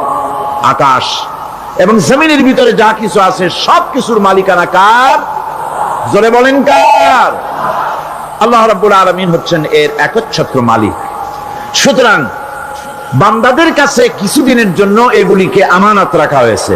আমাদের ঘর আছে, বাড়ি আছে, ব্যবসা আছে, বাণিজ্য আছে, জায়গা আছে, জমিন আছে, গরু আছে, বাছুর আছে, এই সবগুলি কিছুদিনের জন্য আমাদের কাছে কি রাখা হয়েছে? আমানত। আমানতের মাল আপনি আপনার ইচ্ছা মতো খরচ করতে পারবেন না। আমানতের মাল কি ইচ্ছা মতো খরচ করা যায়? যায় না। আমানতের মালকে খরচ করতে হলে মূল মালিকের ইচ্ছা অনুযায়ী খরচ করতে হবে। মূল মালিককে আল্লাহ রাব্বুল আলামিন বলছেন, ইন্নাল্লাহা ইশতারা মিনাল মুমিনিনা আনফুসাহুম ওয়া আমওয়ালাহুম বিআন্না লাহুমুল জান্নাহ। আমি আমার মুমিনের জান এবং মালকে খরিদ করে নিয়েছি, বিনিময় জান্নাত দিয়ে দিয়েছি। তোমার কাছে যে জান আছে, মাল আছে, এটা তোমার নয়, এটা আমার আমানত তোমার কাছে। সুতরাং এই আমানত খরচ করতে হবে মূল মালিকের ইচ্ছা অনুযায়ী। সমাজের এক শ্রেণীর লোক প্রচুর বিত্তের মালিক হবে, সমাজের এক শ্রেণীর লোক প্রচুর বিত্ত এবং সম্পদের মালিক হয়ে ভোগ বিলাসের আনন্দের স্রোতে ভেসে যেতে থাকবে, নিজেকে ভাসিয়ে দেবে। আর এক শ্রেণীর লোক অনাহারে অর্ধাহারে কষ্ট করবে। এ বিধান ইসলামের নয়। কেউ থাকবে 10 তলায় আর কেউ থাকবে গাছতলায়, কেউ খাবে পোলাও, কোরমা, বিরিয়ানি, আর কারো কিসমতে মরিচ পোলাও হবে না। এ বিধান আল্লাহর নয়। ইসলামের বিধান হচ্ছে এই যে আল্লাহ যে সব সম্পদ মানুষকে দান করেছেন, এই সম্পদের ভিতরে বিত্তহীনদের অধিকার রাখা হয়েছে। বিত্তহীন যারা গরিব, যাদের কিছু নাই, তারা আপনার করুণার পাত্র নয়। কি বলেন? তারা কি ধনীদের করুণার পাত্র? কোরআনে কারিমে আল্লাহ বলেন, ওয়াল্লাযীনা ফী আমওয়ালিহিম হাক্কুন লিস-সাইলি ওয়াল মাহরুম। ধনীদের সম্পদের ভেতরে গরিবদের, বিত্তহীনদের অধিকার রয়েছে। সে অধিকার আদায় করে দাও। দান করা এমনি দিয়ে দাও এক জিনিস, গরিবদেরকে, বিত্তহীনদেরকে ইসলাম করুণার পাত্র বানায় নাই, বলেছে অধিকার। অধিকারটা বড় মজবুত কথা, এ কথার লোড আছে, ওয়েট আছে। আপনার আমার সম্পদের, অর্থাৎ যাদের বিত্ত আছে, বিত্ত সম্পদওয়ালা সম্পদশালী লোকেদের সম্পদের ভেতরে গরিবদের অধিকার রয়ে গেছে। সে অধিকার আদায় করতে হবে। ইসলাম সকল মানুষের দারিদ্র দূর করে বেঁচে থাকার মৌলিক অধিকার প্রতিষ্ঠিত করেছে। রাসূল করিম সাল্লাল্লাহু আলাইহি ওয়াসাল্লাম বলেছেন, লাইসা লি ইবনি আদম হাক্কুন সিওয়া হাযিহিল খিসাল, বাইতুন ইয়াসকুনুহু ওয়া সাওবুন ইওয়ারি আওরাতাহু ওয়া জালফাল খুবজি ওয়াল মা, আখরাজাহু তিরমিজি। তিরমিজি শরীফের হাদিসের ভেতরে এসেছে, রাসূল করিম সাল্লাল্লাহু আলাইহি ওয়াসাল্লাম বলেছেন, প্রত্যেকটি বনি আদমের তার বাস করার জন্য একটা গৃহ এবং লজ্জা ঢাকার জন্য, শীত নিবারণের জন্য তার বস্ত্র, আর ক্ষুধা মিটাবার জন্য তার পানি আর রুটি ইত্যাদির ব্যবস্থা করতে হবে, চাই সে মুসলমান হোক আর হিন্দু হোক আর খ্রিস্টান হোক। বনি আদম, আদমের সন্তান যে মানুষ, যে তার এই অধিকার ইসলাম প্রতিষ্ঠিত করেছে। আজ বলা হচ্ছে খাদ্য, বস্ত্র, বাসস্থান সমাধান দেবে অমুকরা তমুকরা, এরকমের স্লোগান হয় না? ওরা দিতে পারবে না, ওরা দিতে পারে নাই। খাদ্য, বস্ত্র, শিক্ষা, চিকিৎসা, বাসস্থানের গ্যারান্টি দিয়েছে কোরআন, দিয়েছে আল্লাহ রসুল জনাব মুহাম্মদ রাসূলুল্লাহ সাল্লাল্লাহু আলাইহি ওয়াসাল্লাম। ইসলাম অর্থনৈতিক নিরাপত্তার জন্য যে সব পন্থা অবলম্বন করেছে, সেটা হচ্ছে যে সমাজের কর্মক্ষম সকল ব্যক্তি রুজির জন্য পরিশ্রম করবে, কেউ বসে থাকতে পারবে না। এটা হচ্ছে ইসলামের নিয়ম, কেউ বসে থাকতে পারবে না। কোরআনে কারীম বলছে, ফাইদা কুদিয়াতিস সালাতু ফান্তাশিরু ফিল আরদ ওয়াবতাগু মিন ফাদলিল্লাহ। ফাইদা কুদিয়াতিস সালাত, যখন তোমার নামাজ সম্পূর্ণ হয়ে গেল, ফান্তাশিরু ফিল আরদ, ছড়িয়ে পড়ো আমার জমিনের উপরে, ওয়াবতাগু মিন ফাদলিল্লাহ, আর আমার অনুগ্রহ অনুসন্ধান করো। রুজি কামানো কোনো খারাপ জিনিস না। কেউ মনে করে সারাদিন বসে বসে আল্লাহর জিকির করব, কেউ দুনিয়াটারে ঝামেলা মনে করে জঙ্গলে চলে যেতে চায়। এটা নিয়ম না। আপনি বসে থাকতে পারবেন না, আপনাকে কাজ করতে হবে। রুজি কামাই করাটাকে কোরআনে কারিমে এতটা সম্মান দিয়েছে, যেটাকে ফদলুল্লাহ বলা হয়েছে। ফদলুল্লাহ, এটা আল্লাহর অনুগ্রহ। সুবহানাল্লাহ বলেন। এটাকে ফদলুল্লাহ বলা হয়েছে, এটা জিনাতুল্লাহ বলা হয়েছে। আপনি যে কাপড় চোপড় ব্যবহার করেন, এই কাপড় চোপড়ের ব্যাপারে আল্লাহ পাক প্রশংসা করেছেন, কাপড় চোপড় সুন্দর পড়তে বলেছেন। তারপরে রুজি রোজগার হালাল করতে বলা হয়েছে, এবং রুজি কামাবার ব্যাপারে হালাল ভাবে রুজি কামাবার জন্য ইন্সপিরেশন দেওয়া হয়েছে কোরআন এবং হাদিসে। রাসূল করিম সাল্লাল্লাহু আলাইহি ওয়াসাল্লাম বলেছেন, আল কাসিবু হাবিবুল্লাহ, সহস্তে যে উপার্জন করে সে আল্লাহর বন্ধু। যে ব্যক্তি ঠেলা গাড়ি চালায়, কুলি মজুর, রিকশা চালায়, নিন্দা নাই, তাকে নিন্দা করা যাবে না। রিকশাওয়ালা একটা গুরুত্বপূর্ণ দায়িত্ব পালন করছে। কুমার, কামার, তাঁতি, জেলে, ধোপা, নাপিত সবাই কাজ করছে। প্রত্যেক কাজের সম্মান ইসলাম দেয়। সুবহানাল্লাহ কোন। সমস্ত কাজের সম্মান আছে, শুধুমাত্র সম্মান নাই চুরির কাজের, ডাকাতির কাজের, সন্ত্রাসের কাজের, চাঁদাবাজির কাজের, মাস্তানির কাজের। এই সব কাজ নিন্দনীয় এবং এই সব কাজ নিতান্ত বাজে কাজ। এ কাজের কোনো সম্মান নাই। সম্মান হচ্ছে নিজের হাতে কামাই করে সারা দিনে এক মুঠো খাবারও যদি খান, আপনার খাবারের চাইতে হালাল খাবার কারো হতে পারে না। আল্লাহর বন্ধু সোজা কথা না। আল কাসিবু হাবিবুল্লাহ, সহজ উপার্জনের এত বরকত। সেজন্য অর্থনৈতিক নিরাপত্তার জন্য সমাজের প্রত্যেকটি কর্মক্ষম লোককে কাজ করতে হবে। কি করতে হবে? নামাজ পড়া হয়ে গেছে, এখন আর বসে থাকা চলবে না। নেমে পড়ুন কাজের জন্য, আল্লাহর অনুগ্রহ অনুসন্ধান করুন। এরপরে আল্লাহ পাক বলছেন, আমার অনুগ্রহ রুজি কামাও, আর রুজি কামাবার সময় আযকুরুল্লাহ যিকরান কাসীরা লাআল্লাকুম তুফলিহুন। আর জিকির করবা আমার বেশি, আমার জিকির করবা। বলা হচ্ছে রুজি অনুসন্ধান করো, আর বলা হচ্ছে আমার জিকির করো। জিকির আর রুজি সন্ধানের ভিতরে সামঞ্জস্য কি? সামঞ্জস্যটা হচ্ছে এই যে আপনি যখন যিকরুল্লাহ কাসীরান, আপনাকে বেশি করে জিকির করতে হবে। জিকির মানে কি? স্মরণ করা। জিকির মানে কি? স্মরণ করা। আল্লাহকে স্মরণ করেন। রুজি যখন কামাতে যাবেন স্মরণ করবেন কারে? চিল্লায় কোন কারে? আপনি রুজি কামাবার জন্য চাকরি করতেছেন। অফিসে বসে যদি আল্লাহ রাব্বুল আলামিন আপনার স্মরণে থাকে, তাহলে ঘুষ খাওয়া আপনার জন্য সম্ভব হবে না। কথা ঠিক কিনা? আল্লাহ পাক বলছেন, রুজি কামাবার জন্য তুমি যে পরিশ্রম করবে, ওই পরিশ্রমের সময় বেশি বেশি জিকির করো, আমারে স্মরণ রাখো। অফিসে বসে যখন তুমি কাজ করবে, আমি যদি স্মরণে থাকি, তাহলে তুমি ঘুষ খাইতে পারবে না। তুমি জমিন চাষ করবে, জমিন চাষ করার সময় আমি যদি তোমার স্মরণে থাকি, জমিনের আইল ঠেলা তোমার পক্ষে সম্ভব হবে না। যত রকমের রুজির রোজগারের পথ আছে, আমাকে স্মরণ করো, খারাপ পথ থেকে বাঁচো, হালাল ভাবে রুজি কামাও। হালাল রুজির ভিতরে আল্লাহ রাব্বুল আলামিন বরকত দিয়ে দিবেন। আর কাজ করার জন্য বলা হয়েছে, রাসূল করিম সাল্লাল্লাহু আলাইহি ওয়াসাল্লাম বলেছেন, ইজা সাল্লাইতুমুল ফাজরা আলা তানুমু আন তালবি আরযাকিকুম। ফজরের নামাজ পড়া হয়ে গেছে, ঘুমায়ও না। আমাদের একটা আম অভ্যাস হয়ে গেছে ফজরের নামাজ পড়ে ঘুমানো। হাদিস শরীফে বলা হচ্ছে, ফজরের নামাজ পড়া হয়ে গেছে, ঘুমায়ও না। রুজি তালাশ করো, রিজিক তালাশ করো, নিজের সাহায্য করো, অন্যকে সাহায্য করো, নিজের সংসারের জন্য কাজ করো, অন্যের জন্যও করো।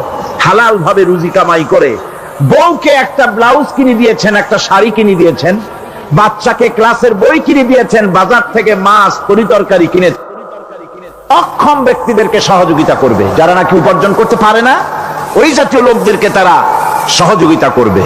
ওয়াকফুলু গানিয়ুহুম ফাকিরাহুম। সেই সমাজের যারা নাকি সামর্থ্যবান, তারা রোজগার করবে এবং গরিবদেরকে সহযোগিতা করবে। আল্লাহর নবী বলেছেন, সে ব্যক্তি মুমিন নয়, সে ব্যক্তি মুমিন নয়, সেই ব্যক্তি মুমিন নয়। সাহাবায়ে কিরাম হতচকিত হয়ে উঠলেন, প্রশ্ন করলেন, নবীজি কোন ব্যক্তি মুমিন নয়? আল্লাহর নবী বলেন, যেই ব্যক্তি পেট পরে আরাম করে ঘুমায় গেল, এ কথা জানার পর যে তার প্রতিবেশী না খেয়ে শুয়ে আছে, ক্ষুধার যন্ত্রণায় কাতরাচ্ছে, এ কথা জানার পরে যেই মুসলমান ব্যক্তি আরাম করে পেট ভরে খেয়ে ঘুমায়, সে কখনো মুমিনের দাবি করতে পারে না, মুমিন হতে পারে না। কত বড় কথা! ইসলাম মানুষকে তাগিদ করেছে তার প্রতিবেশীর উপরে লক্ষ্য রাখার জন্য, তার প্রতিবেশীকে লক্ষ্য রাখার জন্য, গরিব মানুষের প্রতি লক্ষ্য রাখার জন্য। রাসূল করিম সাল্লাল্লাহু আলাইহি ওয়াসাল্লাম বলছেন, আইয়ু রাজুলিন মাতা দিয়ান বাইনা আগনিয়ায়ে ফাকাদ বারিয়াত মিনহুম জিম্মাতুল্লাহি ওয়া রাসূলুহু। আল্লাহর নবী বলেন, কোন ধনী ব্যক্তিদের মাঝে কোন গরিব প্রতিবেশী যদি না খেয়ে মারা যায়, তাহলে ওই এলাকার বিত্তশালী লোকদের সাথে আল্লাহর সমস্ত সম্পর্ক, রাসূলের সব সম্পর্ক ছিন্ন হয়ে যায়। কে বলতে পেরেছে এত বড় কথা? মানুষের অর্থনৈতিক নিরাপত্তার জন্য কত বড় কথা বলেছে ইসলাম, বলেছে বিশ্বনবী জনাবে মুহাম্মদ রাসূলুল্লাহ সাল্লাল্লাহু আলাইহি ওয়াসাল্লাম। আল্লাহ রাব্বুল আলামিন বলেন, ধনীদের হাতেই যেন সম্পদগুলি পুঞ্জীভূত হয়ে না যায়, কাইলা ইয়াকুনা দুলাতাম বাইনাল আগনিয়াই মিনকুম। তোমাদের ধনীদের হাতে যেন সম্পদগুলি, সমাজের সম্পদগুলি যেন পুঞ্জীভূত না হয়, সেগুলি বরং ছড়িয়ে আস্তে করে যেন সমস্ত গরিব যেন সাধারণের কাছে যেতে পারে, সে ব্যবস্থা করতে হবে। যাকাত প্রদানের মাধ্যমে ধনীদের কাছ থেকে নিয়ে গরিবদেরকে দিয়ে দিতে হবে। আর বুখারী শরীফের সারা ফাথুল বারীতে হাফেজ ইবনে হাজার আসকালানী রাহিমাহুল্লাহ তিনি বলেছেন, যাকাত যদি ধনীরা না দেয়, যদি কেউ দিতে বাধা দেয়, ফামানিমতানা উখিযাত বিহি কাহরাম, যদি যাকাত না দেয়, জবরদস্তি করে যাকাত আদায় করে নিবে গভর্নমেন্ট। যাকাত দিতেই হবে।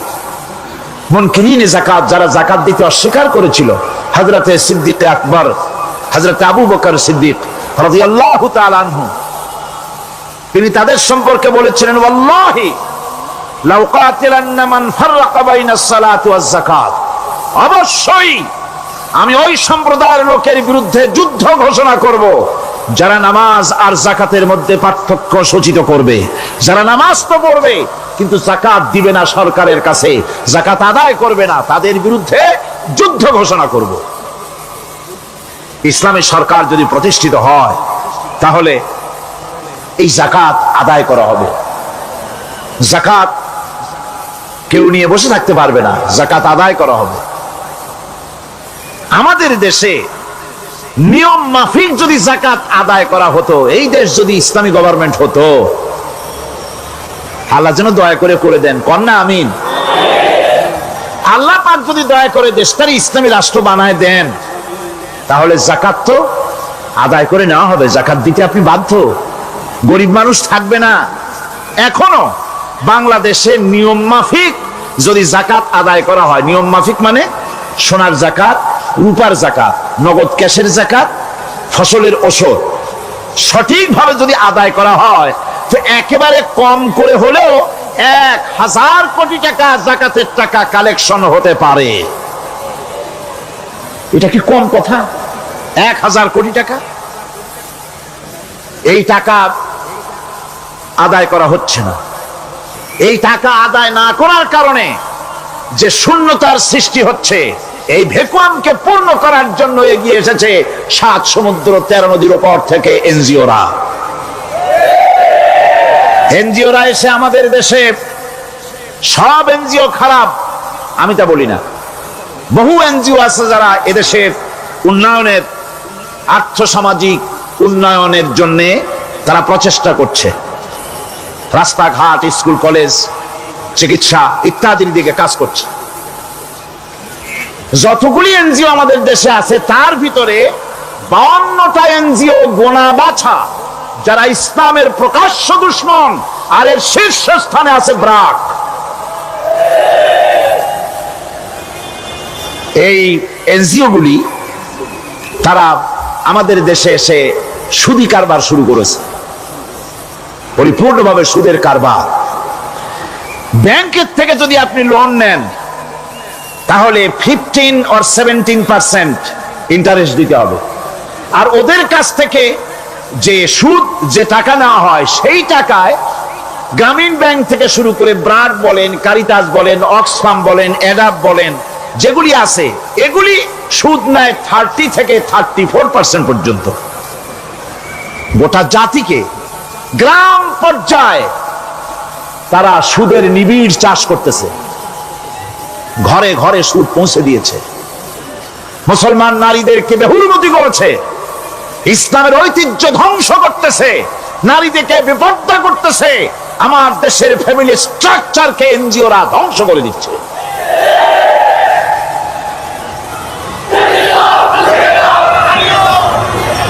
সুতরাং এনজিওরা এই সুযোগটা পেত না। যদি জাকাত কালেকশন করা হতো, আর জাকাত দিয়ে, জাকাত যে সব জায়গায় খরচ করতে হয় সেই খরচ করার জায়গাগুলিতে সঠিকভাবে যদি ব্যয় করা হতো, এই অবস্থা হতো না। বাংলাদেশের সম্পদের অভাব নাই। যারা বলে বাংলাদেশ গরিব, আমি তাদের সাথে একমত নই। আক্ষরিক অর্থে বাংলাদেশ গরিব নয়, বাংলাদেশে সম্পদ আছে। বাংলাদেশে যে জিনিসটার অভাব সেটা হচ্ছে ইনসাফ ভিত্তিক বন্টনের অভাব। এখানে কেউ তো 1000 বিঘা জমির মালিক, বিঘা বোঝেন না কি কন আপনারা? কানি। কেউ তো 1000 কানির মালিক, আর কারো তো রান্নাঘর উঠাবার জায়গা নাই। কথাটাই ঠিক কিনা? কেউ তো শত শত কোটি টাকা, কত কোটি টাকা যে আছে তা হিসাব করে মাসখানেক লাগবে, গুনিয়া খুলিতে পারবে না। আর কারো তো একটা ট্যাবলেট কেনার পয়সা নাই। সুতরাং আমার দেশে যেভাবে গরিব বলা হয়, আক্ষরিক অর্থ ওইভাবে আমার দেশ গরিব নয়। আমাদের দেশে সম্পদ আছে, বহুত জমি অনাবাদি ফেলে রাখা হয়েছে। রাসূল কারীম সাল্লাল্লাহু আলাইহি ওয়াসাল্লাম বলেছেন, সেই ব্যক্তির জমিন রাখার অধিকার নাই যে ব্যক্তি তা চাষের আওতায় না আনে। আছে না বহুত জমি পড়িয়া? আবাদযোগ্য জমি আমাদের দেশে আছে যা, তার 2,40,00,000 একর। আমাদের ভূমি সম্পদ রয়েছে, বনজ সম্পদ যা আছে সেটা হচ্ছে 32,53,860 একর জুড়ে বিরাট বনজ সম্পদ আমাদের আছে। ভূমি সম্পদ আছে, বনজ সম্পদ আছে, আমাদের রয়েছে পানি সম্পদ। প্রায় 250 নদী, 3,600 বর্গ মাইল জুড়ে নদীগুলো প্রবাহিত আছে। আমাদের পানি সম্পদ আছে, আমাদের গ্যাস সম্পদ আছে, যে গ্যাস অন্তত 100 বছর চলতে পারে। প্রত্যেক বাড়িতে বাড়িতে গ্যাসের সংযোগ দিলেও 100 বছরে ঘুরাবে না। আলহামদুলিল্লাহ কইতে ইচ্ছা করে না? জোরে কোন আলহামদুলিল্লাহ। আমাদের গ্যাস সম্পদ রয়েছে, আমাদের মৎস্য সম্পদ আছে, পশু সম্পদ আছে, কৃষি সম্পদ আছে, আরো রয়েছে বিপুল জনশক্তি। জনশক্তিকে আজ সবচাইতে বার্ডেন মনে করা হয়। জনশক্তিকে বলা হয় বাংলাদেশের সবচাইতে বড় সমস্যা, জনশক্তি সমস্যা। এটা হচ্ছে যে সরকার আসে তারই ভূতে পায়, যে যায় লঙ্কা সে আর মানুষ হালে ফেরে না, মানুষগুলি তার জন্য জ্বালা। অথচ এই মানব শক্তি হচ্ছে শ্রেষ্ঠ শক্তি। ইউনিভার্সিটি জনমের মতো না বাড়াইয়া, এখন তো ইউনিভার্সিটি দাবি করতেছে সকলে, গ্রামে গঞ্জে থানায় রান্নাঘরে সব জায়গায় কয় আমাদের ইউনিভার্সিটি দাও। আর ইউনিভার্সিটির ফজিলত কি তা তো আমরা দেখতেইছি। এর থেকে বেশি করে পলিটেকনিক ইনস্টিটিউট, ভোকেশনাল ইনস্টিটিউট ইত্যাদি যদি বানানো হতো, ভিক্ষার হাতকে কর্মীর হাতে যদি পরিণত করা যেত, মানুষগুলিকে যদি কর্মক্ষম করা যেত, তাদেরকে যদি মডার্ন টেকনোলজি যদি শিক্ষা দেওয়া যেত, তাহলে এই মানব শক্তি রপ্তানি করে বা পৃথিবীর বিভিন্ন দেশ থেকে মূল্যবান বৈদেশিক মুদ্রা অর্জন করা যায়। সেটা না করে মানুষ হইছে জ্বালা, জনমের মতো এদেরকে মারো। এটা হচ্ছে ট্রেনের থার্ড ক্লাস প্যাসেঞ্জার্স মেন্টালিটি। সেটা কিরকম? সেটা হচ্ছে ট্রেনে যখন মানুষ চলে তৃতীয় শ্রেণীতে, একবার উঠে বসলে সে অন্যের জন্য জায়গা ছাড়ে না। জায়গা খালি আছে, আরেকজন এসে বললে ভাই আমার একটু বসতে দাও, কয় না ভাই এখানে লোক আছে। আসলে কিন্তু লোক নাই। আপনি যদি বলেন যে সেই লোক আসলে আমি জায়গা ছেড়ে দেবো, ততক্ষণ তো বসি। আপনি বসলেন, এরপরে আপনি তো বুঝছেন যে লোকটা ফাঁকিতেছে, ওই চিন্তা আপনার মধ্যেও ঢুকবে, আরেকজন আসবে, বসার জায়গা আছে, আপনি বলবেন না এখানে জায়গা নাই। ট্রেনের থার্ড ক্লাস প্যাসেঞ্জারদের যে মন মানসিকতা, বর্তমান মুসলিম দেশগুলির সরকার প্রধানেরা ঠিক ট্রেনের থার্ড ক্লাস প্যাসেঞ্জারদের চাইতেও থার্ড ক্লাস। মানব শক্তিকে কাজে লাগাবার চিন্তা না করে উল্টা চিন্তা তারা করছেন। এত সম্পদ থাকা সত্ত্বেও বাংলাদেশ আজ যে অভাব সৃষ্টি হয়েছে তা কৃত্রিম, এবং তা সৃষ্টি হয়েছে এটা এর একমাত্র দায়ী এর জন্য রাজনৈতিক ষড়যন্ত্র। রাজনৈতিক ষড়যন্ত্রের কারণেই এই অভাব সৃষ্টি হয়েছে। গোড়া থেকেই আমাদের দেশটি ষড়যন্ত্রের শিকার। প্রথমে ব্রিটিশ বেনিয়ারা 200 বছর পর্যন্ত গোলামীর জিনজির পরিয়ে দিয়েছে। 200 বছর গোলামীর পর দ্বিজাতি তত্ত্ব এবং মুসলিম সংখ্যাগরিষ্ঠতার ভিত্তিতে 47-এর আজাদি, তারপর পশ্চিমাদের শোষণ বঞ্চনা থেকে মুক্তি লাভের জন্য 71-এর আজাদি,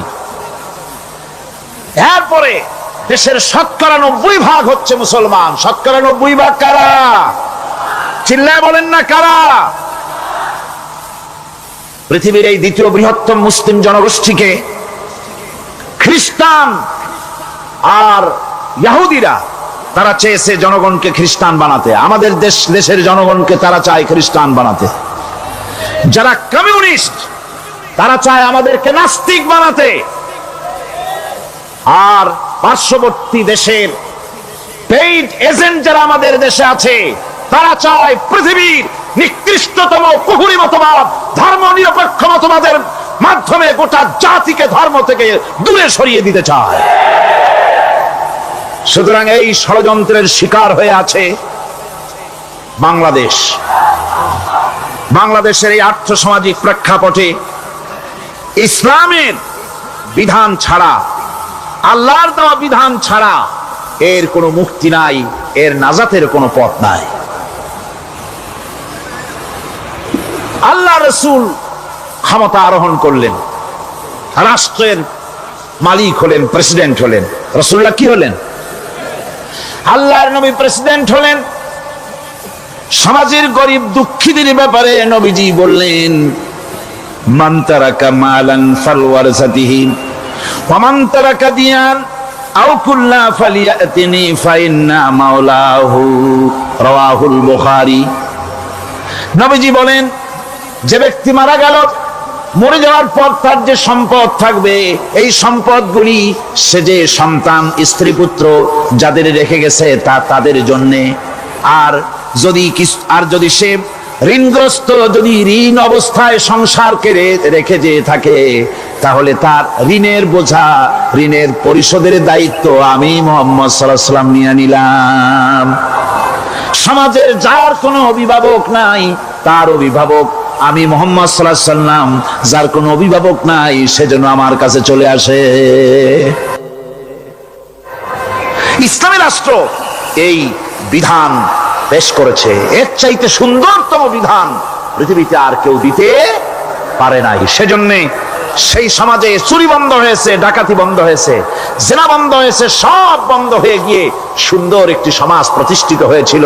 আর রাসূল বলেছিলেন, খাইরুল কুরুনে কারনি, সর্বশ্রেষ্ঠ যুগ হলো আমার যুগ। সুবহানাল্লাহি বিহামদিহি। মানুষ দরজা খুলে ঘুমায়েছে, কারো ক্ষুধার কষ্ট নাই, পড়ার কষ্ট নাই, খাবারের চিন্তা নাই, চুরি ডাকাতির ভয় নাই, ভয় মুক্ত। ওই যে গতকাল বলেছিলাম, যেমন একটা সমাজ আসবে, খাব্বাব চিন্তা করো না, আমি কসম করছি এমন একটা সমাজ প্রতিষ্ঠিত হবে যেই সমাজে চুরি, ডাকাতি, জেনা, ব্যভিচার, হত্যা, ধর্ষণ কোনো ভয় থাকবে না। লা ইয়াখাফু ইল্লাল্লাহ, আল্লাহ ছাড়া কারো কোনো ভয়, মনের ভিতরে ভয় থাকবে না। ওয়ালাকিন্নাকুম তাস্তাজিলুন, তোমরা বড্ড তাড়াহুড়ো করতেছো, বেসবর হচ্ছ, সবর করো, তাড়াহুড়ো করো না। এমন সমাজ আসবে। রাসূলুল্লাহ এরকম একটা সমাজ গোটা পৃথিবীবাসীকে উপহার দিতে পেরেছিলেন না পারেন নাই? পেরেছিলেন কিনা? সেই কথাই আল্লাহ রাব্বুল আলামিনের কথার সঙ্গে এবার মিলান। লাইসাল বিররা আন তুওয়াল্লু ওয়ুজুহাকুম কিবালাল মাশরিকি ওয়াল মাগরিব, পূর্ব পশ্চিমে কত মাথা ঘুরালে, চেহারা ঘুরালে, এটাই কিন্তু তোমার পুণ্যবান হওয়ার জন্য, নেককার হওয়ার জন্য যথেষ্ট নয়। বরং যথেষ্ট হলো আল্লাহর প্রতি ঈমান আনো, কিতাবের প্রতি, পরকালের প্রতি, ফেরেশতার প্রতি, নবীদের পরে ঈমান আনো, আর আল্লাহর মহব্বতে, আল্লাহর প্রেমে উদ্বুদ্ধ হয়ে আর একটা বড় কাজ করো, সেটা হলো ওয়াতাল মালা আলা হুব্বিহি যাবিল কুরবা ওয়াল ইয়াতামা ওয়াল মাসাকিনা ওয়াবনাস সাবিল ওয়াস-সাইলিনা ওয়া ফির রিকাবি ওয়া কামাস সালাতা ওয়া الزكاة والموفون بعهدهم إذا عاهدوا والصابرين في البأساء والضراء وحين البأس أولئك الذين صدقوا وأولئك هم المتقون। আরেকটি গুরুত্বপূর্ণ কাজ করতে হবে আল্লাহ পরকালে বিশ্বাস করার সাথে সাথে, সেটা হলো এই, তোমাদের জানের মতো প্রিয় ধন এবং সম্পদকে আল্লাহর মহব্বতে খরচ করতে হবে। সেজদা দিয়ে কপালে দাগ লাগাইছো, কিন্তু প্রতিবেশীকে সাহায্য করো নাই, গরিবদেরকে দাও নাই, এতিমকে দাও নাই, বোনকে ঠকাইছো, মেয়েকে ঠকিয়েছো, তোমার ওই সেজদায় কিয়ামতে কাজ দিবে না। প্রকৃতপক্ষের নেককার পুণ্যবান হওয়ার জন্য গরিব জনসাধারণকে সহযোগিতা করতে হবে। এরপরে মাঝখান থেকে যেটা বাদ দিয়েছিলাম, বলেছিলাম নামাজ এবং যাকাত। আমি যাকাতটা কালকে আগে নিয়ে এসেছিলাম, নামাজটা ছিল আগে।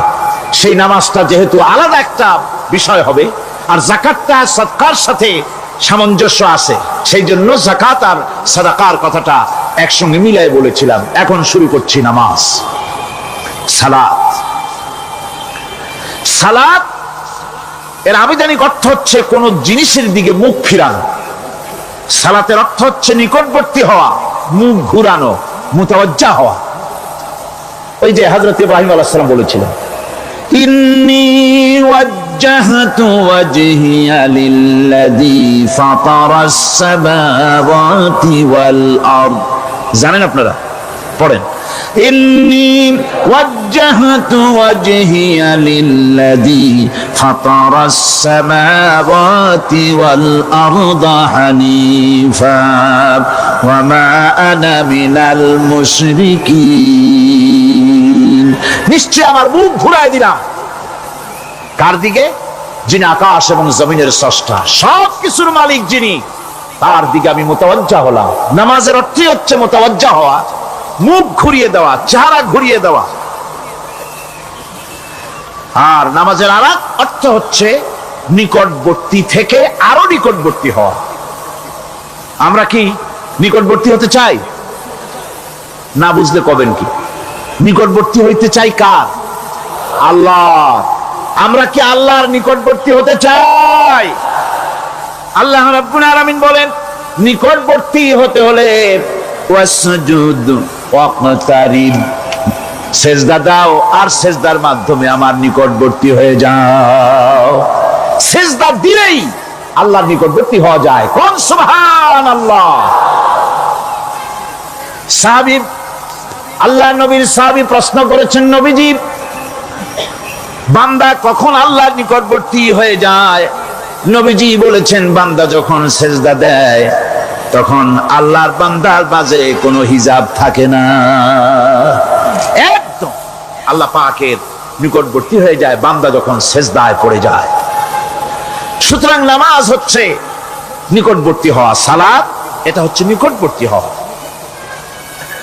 নামাজ ফরজ হওয়ার কারণ হচ্ছে এই যে মানুষ আল্লাহর বান্দা বা গোলাম হিসেবে সৃষ্টি হয়েছে, তাই একমুখী হয়ে রবের বন্দিগি করা এটা হচ্ছে তার স্বাভাবিক একটা প্রকৃতি।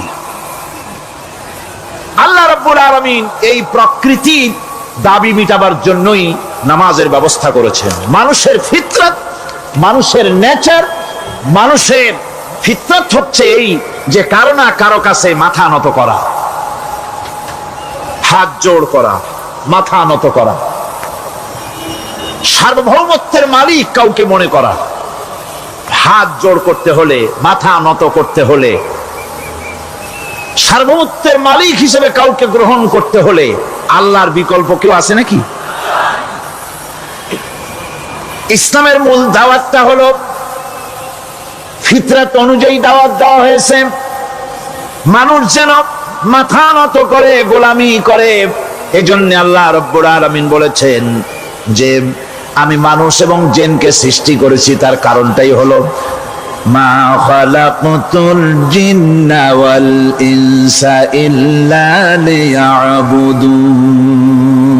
মানুষ আর জিন জাতিকে সৃষ্টি করা হয়েছে ইবাদতের জন্য, গোলামির জন্য। ইবাদত আর গোলামি এটাই করতে হবে, গোলামি করতে হবে, দাসত্ব করতে হবে। আর এই দাসত্ব আল্লাহর আনুগত্যই গোলামির দাওয়াত দিয়েছেন দুনিয়ার সব নবীরা। কোন নবী বলেন নাই যে আমার গোলামি করো। কেউ বলেছেন? বলেন জোরে, কেউ বলেছেন? আল্লাহ পাক বলেন ওয়ালাকাদ বা'আসনা ফি কুল্লি উম্মাতির রাসূলা আন ইবুদুল্লাহা ওয়াজতানিবুত তাগুত।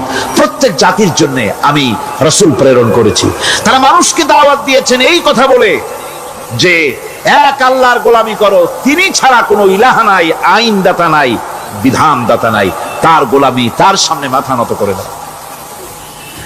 আর প্রত্যেক নবীর যুগেই নামাজ রোজা শরীয়তের মধ্যে ছিল। নামাজ রোজা কম বেশি প্রত্যেক নবীর জামানায় আল্লাহ পাক এটাকে বাধ্যতামূলক করেছিলেন। নামাজ রোজা যাকাত সব নবীদের জন্য বাধ্যতামূলক ছিল, তার উম্মতের জন্য বাধ্যতামূলক ছিল। নামাজ হচ্ছে তাওহীদের অবশ্যম্ভাবী এক বহির্প্রকাশ। তাওহীদের জন্য তাওহীদবাদী মানুষ যারা, তাদেরকে নামাজ আদায় করতেই হবে। আকীদা বিশ্বাসের দিক থেকে তাওহীদ যদি হয় পুরা দ্বীনের মূল উৎস, তাহলে আমলের দিক থেকে নামাজ হচ্ছে পুরা দ্বীনের মূল ভিত্তি। নামাজ হচ্ছে আমলের মূল ভিত্তি, এর বাস্তবায়ন ছাড়া দ্বীন পূর্ণ হয় না। নামাজ মুমিনের কেবলমাত্র একটি উত্তম আমলই নয়, বরং নামাজ হচ্ছে ইমানের মূল ভিত্তি। যার কাছে নামাজ নাই তার কাছে কিছুই নেই। রাসূল করিম সাল্লাল্লাহু আলাইহি ওয়াসাল্লাম বলেছেন যে নামাজ যে ব্যক্তি পড়ে না, আল্লাহ পাকের সাথে তার কোনো সম্পর্ক বাকি থাকে না। সুতরাং এই নামাজটা হচ্ছে এই যে একমাত্র একাগ্র চিত্তে আদবের সাথে আল্লাহর সামনে রুজু হয়ে যাওয়া। কোরআনে কারীম বলছি, মুনিবিনা ইলাইহি ওয়াত্তাকুহু ওয়াকিমুস সালাতা ওয়া লা তাকুনু মিনাল মুশরিকিন। তোমরা আল্লাহর দিকে রুজু হয়ে যাও এবং তাকে ভয় করে অন্যায় কাজ থেকে বিরত থাকো, আর নামাজ কায়েম করো, মুশরিকদের অন্তর্ভুক্ত হয়ে যেও না। নামাজ কায়েম করা, নামাজের আদেশ কোরআনে কারীমের মধ্যে আল্লাহ পাক বহু জায়গায় করেছে। ঈমানের পর নামাজই হচ্ছে সবচেয়ে বড় জরুরি। একজন মানুষ ঈমান আনলো, যেমন কালকে একজন ঈমান এনেছে, ঈমান আনার সাথে সাথে তার প্রথম কাজ কি বলুন? বলেন, প্রথম কাজ কি? ফজরের নামাজের আগে একজন ইসলাম কবুল করলেন, তার প্রথম দায়িত্ব নামাজকে আদায় করে দেওয়া, ফজরের নামাজ পড়া। জোহরের আগেই কেউ ঈমান আনলো, তার প্রথম দায়িত্ব জোহরের নামাজ আদায় করা। আসরের নামাজের আগে ঈমান এনেছে, তার প্রথম দায়িত্ব হলো আসরের নামাজ আদায় করা। তার মানে হলো ঈমান আনার পর একজন ঈমানদারের প্রথম দায়িত্ব হচ্ছে নামাজ। গুরুত্বপূর্ণ বিষয়, খুব ভালো করে শুনতে হবে, ইয়াদ রাখতে হবে প্রত্যেকটি মুসলমানের। এই নামাজ কি জিনিস, কেমনে আদায় করতে হবে, আদায় না করলে কি হবে, গুরুত্বপূর্ণ এই কথাগুলি প্রত্যেকের স্মরণ রাখতে হবে। হযরত মূসা আলাইহিস সালামকে আল্লাহ রাব্বুল আলামিন ওহী প্রদান করলেন। যেদিন ওহী দিলেন, ওহী দিয়ে সেই মুহূর্তে আল্লাহ পাক তাকে শোনালেন, ইন্নানি আনাল্লাহ লা ইলাহা ইল্লা আনা ফা'বুদনি ওয়াকিমিস সালাতা লিযিকরি। নিশ্চয় আমি আল্লাহ, আমি ছাড়া কোনো ইলাহ নাই, আমার গোলামি করো, আমার দাসত্ব করো, আর আমার শরণার্থে নামাজ কায়েম করো। নামাজ নামাজ নামাজ কায়েম করতে হবে, এটাই হচ্ছে ইমানের সবচেয়ে বড় দাবি। অন্যত্র আল্লাহ পাক বলছেন, কুল ইন্না হুদাল্লাহি হুয়াল হুদা ওয়া উমিরনা লিনুসলিমা লিরাব্বিল আলামিন। হে নবী বলুন, প্রকৃতপক্ষে আল্লাহর হেদায়েত হচ্ছে সঠিক হেদায়েত। সত্যিকারের হেদায়েত কার হেদায়েত? আল্লাহ পাকের হেদায়েত। এবং তার পক্ষ থেকে নির্দেশ করা হয়েছে যে সারা জাহানের মালিকের সামনে মাথা নত করে দাও। মাথা নত করবেন কার কাছে? আল্লাহ পাকের কাছে। ওয়া আনাকিমুস সালাতা ওয়াত্তাকুহু ওয়া হুয়াল্লাযী ইলাইহি তুহশারুন। আর নামাজ প্রতিষ্ঠা করো, আল্লাহ রাব্বুল আলামিনের ভয়তে সমস্ত অপরাধমূলক কাজ থেকে, অসামাজিক কার্যকলাপ থেকে বিরত থাকেও। আর একদিন মনে রেখো, তোমাদের সকলকেই আল্লাহ রাব্বুল আলামিনের দরবারে উপস্থিত হতে হবে। নামাজ ঈমান থাকা না থাকার প্রমাণ। ঈমান আছে কি ঈমান নাই, এর প্রমাণ কি? নামাজ। আল্লাহ পাক বলছেন, ফালা সাদ্দাকা ওয়ালা সাল্লা ওয়ালাকিন কাযযাবা ওয়া তাওয়াল্লা। কিন্তু না সে সত্য মেনে নিল, আর না সে সালাত আদায় করলো, বরং সত্যকে মিথ্যা মনে করে ফিরে গেল। নামাজটাই হচ্ছে একজন মানুষের সে মুমিন না কাফের তা প্রমাণ করার জন্য, এটাই হচ্ছে মূল কথা। কিয়ামতের দিন মানুষ যে জাহান্নামে যাবে, জাহান্নামের জন্য, জাহান্নামে যে সব কারণে যাবে তার মধ্যে বড় কারণ কালকে বলেছিলাম, দেখি মনে আছে নাকি? বড় কারণ কয়টা? কয়টা? আলহামদুলিল্লাহ মনে আছে। আল্লাহ রাব্বুল আলামিন বলেন, ইয়াতাসাআলুনা আনিল মুজরিমিন। কিয়ামতের দিন অপরাধীদেরকে জিজ্ঞেস করা হবে, মা সালাকাকুম ফি সাকার, জাহান্নামে কেন আসছো? জবাবে তারা বলবে, ক্বালু লাম নাকু মিনাল মুসাল্লিনা ওয়া লাম নাকু নুতঈমুল মিসকিন। নামাজ পড়ি নাই, আর এতিম মিসকিনদের খেতে দেই নাই, এই কারণেই জাহান্নামে এসেছি। নাউযুবিল্লাহ। নামাজ যারা পড়বে না জাহান্নামে যেতে হবে। কোথায় যেতে হবে? কেউ কেউ মনে করতে পারবেন নামাজের ওয়াজ তো বহু শুনছি, এর চাইতে গুরুত্বপূর্ণ জিনিস আর নাই। নামাজের চাইতে গুরুত্বপূর্ণ ইবাদত আল্লাহর সৃষ্টি করেন নাই। মুসলমানের জন্য সর্বশ্রেষ্ঠ ইবাদত কি ছিল? এখন জোরে বলেন কি? এই নামাজ। আকসার মানুষের নামাজ হয় না। যারা আমরা নামাজ পড়ি, বহু লোকের নামাজ পড়ে ঠিক, কিন্তু নামাজ আদায় হয় না। আমি সে কথা বলবো সামনের দিকে, প্রাণ খুলে শুনবেন, কাজে লাগবে ইনশাআল্লাহ। কোন ইনশাআল্লাহ? আকীদাগত দিক থেকে ঈমান হলো তাওহীদের স্বীকৃতি, আর আমলের দিক থেকে নামাজ হচ্ছে তাওহীদের বহিঃপ্রকাশ। আপনি মুসলমান তা প্রমাণ হবে নামাজ দিয়ে। নামাজহীন ঈমানের দাবি মূল্যহীন। যার নামাজ নাই তার ঈমানের দাবি করার কোনো মূল্যই নেই। অনেক এরকম কথা বলে, হুজুর আমি মানুষটা নিতান্ত খারাপ না, যাই মনে করেন, গ্রামে রাস্তা বানাইছি, ব্রিজ করে দিয়েছি, কালভার্ট করেছি, এতিম মিসকিনদের তাও মাঝে মধ্যে খাবার দেই। নামাজ হচ্ছে ইসলামের গণ্ডির মধ্যে প্রবেশের প্রমাণ। কোরআনে কারীম বলছে, ফাইন তাবু ওয়া আকামুস সালাতা ওয়া আতাউজ যাকাতা ফাইখওয়ানুকুম ফিদ্দীন। সূরা তওবা এসেছে। তারা যদি তওবা করে আর নামাজ কায়েম করে, যাকাত যদি আদায় করে, তাহলে এখন তোমাদের সে দ্বীনি ভাই। এখন ভাই হয়ে গেল। একটু আগে ছিল কাফের মুশরিক, এখন তোমার দ্বীনি ভাই। দ্বীনের গণ্ডির মধ্যে প্রবেশ করা, কলেমা পড়ার সাথে সাথেই নামাজ। নামাজ হচ্ছে দ্বীনের প্রধান গেট, দ্বীনের প্রধান তোরণ। দ্বীনের মধ্যে প্রবেশ করার জন্য এই গেট দিয়ে প্রবেশ করতে হবে। সুতরাং এই নামাজের এতই গুরুত্ব দেওয়া হয়েছে। ইসলাম যদি ক্ষমতায় আসে, আল্লাহ যেন এনে দেন, জোরে কোন আমিন। ইসলাম যদি ক্ষমতায় এসে যায়, রব্বুল আলামিন তাফসীরের মাহফিল, কোরআন সামনে নিয়ে আশা করে তোমার দরবারে দোয়া করি, এই বিশাল জনসমুদ্রের দোয়া কবুল করো মাবুদ গো, এই বাংলাদেশকে ইসলামের দেশ বানাইয়া দাও।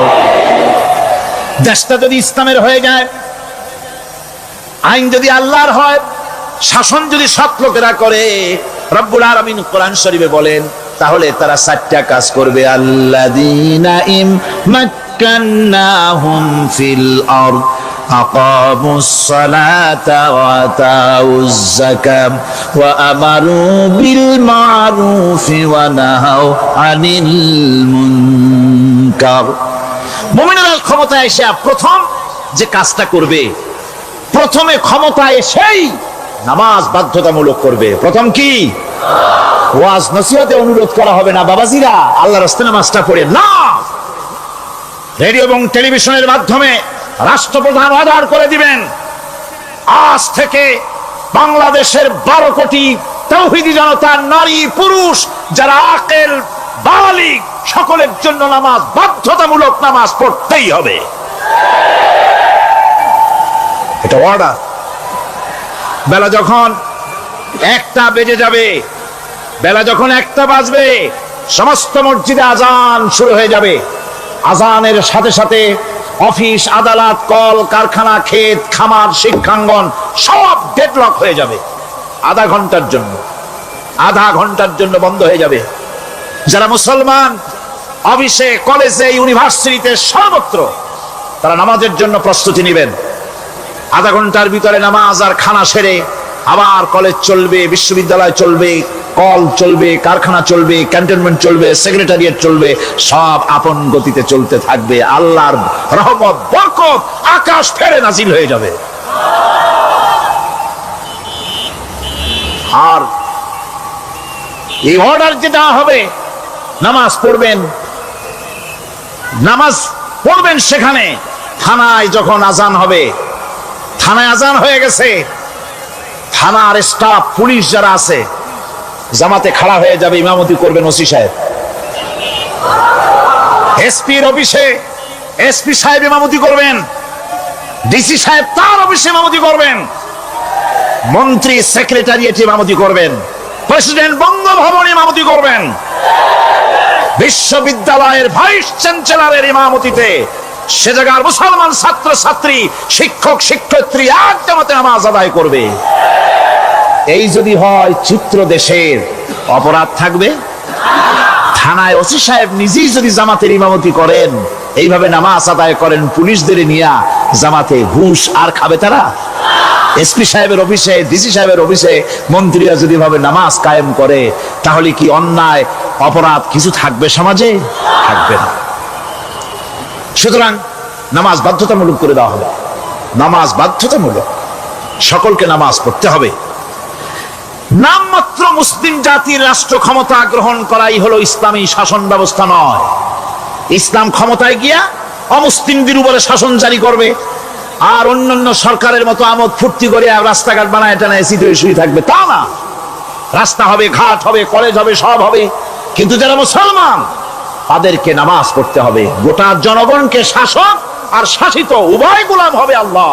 উভয় গোলাম হবে কার? তখন প্রেসিডেন্টের বাবার ক্ষমতা নাই নিজের কোন আইন চালু করে, পার্লামেন্টের বাবার ক্ষমতা নাই ইসলামের বিরুদ্ধে টু শব্দটি করতে পারে। সেখানে শাসক আর শাসিত, শাসক আর শাসিত হয়ে যাবে একজন এক হুকুমদাতার গোলাম। সে হুকুমদাতাকে ইনিল হুকুমু ইল্লা লিল্লাহ আলা লাহুল খালকু ওয়াল আমর। প্রেসিডেন্ট থেকে শুরু করে শাসক আর শাসিত সব আইন মানবে ওই আল্লাহ রাব্বুল আলামিনের, যিনি এই তামাম জাহান সৃষ্টি করেছেন। সৃষ্টি যার আইন চলবে সেই আল্লাহ রাব্বুল আলামিনের, এবং তার আইনের সার্বিক অনুসরণ করে চলতে হবে সকলকে। এক কথায় ইসলামী সরকারের সমস্ত ক্ষমতা ব্যয় হবে নামাজ কায়েম করা আর যাকাত আদায় করার ব্যাপারে। নামাজ যদি কায়েম হয়ে যায়, যাকাত যদি আদায় করা হয়, দুঃখ, দারিদ্র, কষ্ট কিছুই থাকবে না, বেকার সমস্যা থাকবে না। সমস্ত বেকারদেরকে চাকরি না পাওয়া পর্যন্ত বেকার ভাতা দেওয়া হবে। বুড়ো মানুষেরা যখন বুড়ো হয়ে যায়, ছেলের কাছে আদর নাই, বউর কাছে কদর নাই, আর ছেলে বউ বদদোয়া করতে থাকে, বুড়েরা মরে না কেন? আছে না আমাদের সমাজ?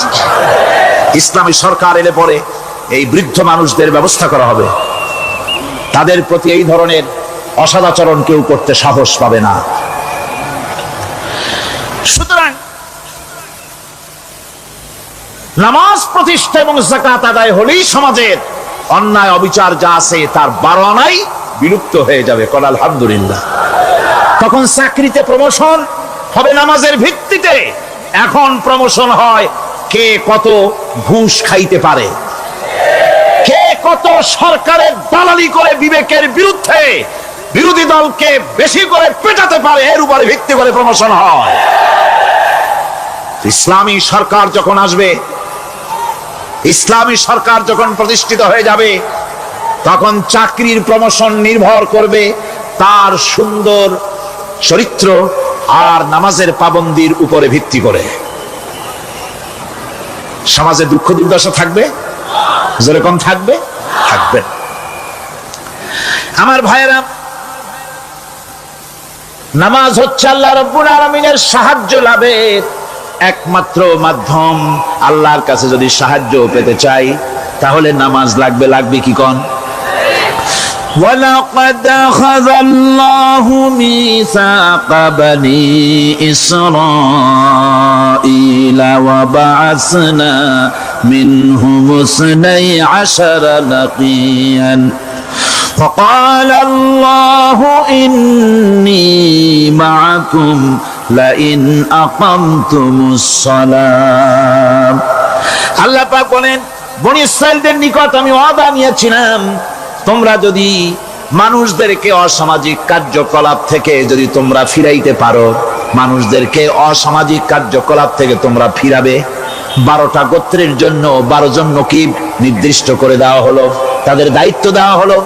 মানুষদেরকে, সমাজের লোকদেরকে অন্যায় কাজ থেকে তারা ফিরাবে, ভালো ভালো কাজ করার জন্য তাদেরকে আদেশ করবে, অসামাজিক অধর্মীয় কাজ থেকে বাঁচাবার চেষ্টা করবে। এইটা যদি তোমরা করো তাহলে আমি তোমাদের সাথে আছি। শর্ত হলো একটা, তোমাদেরকে নামাজ কায়েম করতে হবে। নামাজ যদি কায়েম করো আমার মদদ তোমাদের জন্য অবধারিত হবে। নামাজ প্রতিষ্ঠা করলেই আল্লাহর সাহায্য লাভ করা যায় জীবনের সকল ক্ষেত্রে। নামাজ হচ্ছে অপকর্মের প্রতিবন্ধক। নামাজ পড়লে অন্যায় কাজ থেকে বাঁচার পর, অন্যায় থেকে বাঁচাই কিসে? নামাজ। আল্লাহ রাব্বুল আলামিন বলেন, উতলু মা উহিয়া ইলাইকা মিনাল কিতাবি ওয়া আকিমিস সালাম ইন্নাস সালাতা তানহা আনিল ফাহশাই ওয়াল মুনকার। হে নবী, এই কিতাব তেলাওয়াত করো, যা তোমার প্রতি অবতীর্ণ করা হয়েছে, এই কিতাব তেলাওয়াত করো আর নামাজকে প্রতিষ্ঠা করো। নিঃসন্দেহে নামাজ মানুষকে পাপাচার থেকে বাঁচায়া দেয়। অশ্লীলতা, পাপাচার থেকে মানুষকে বাঁচায় কে? জোরে চিল্লায় কোন কে? নামাজ।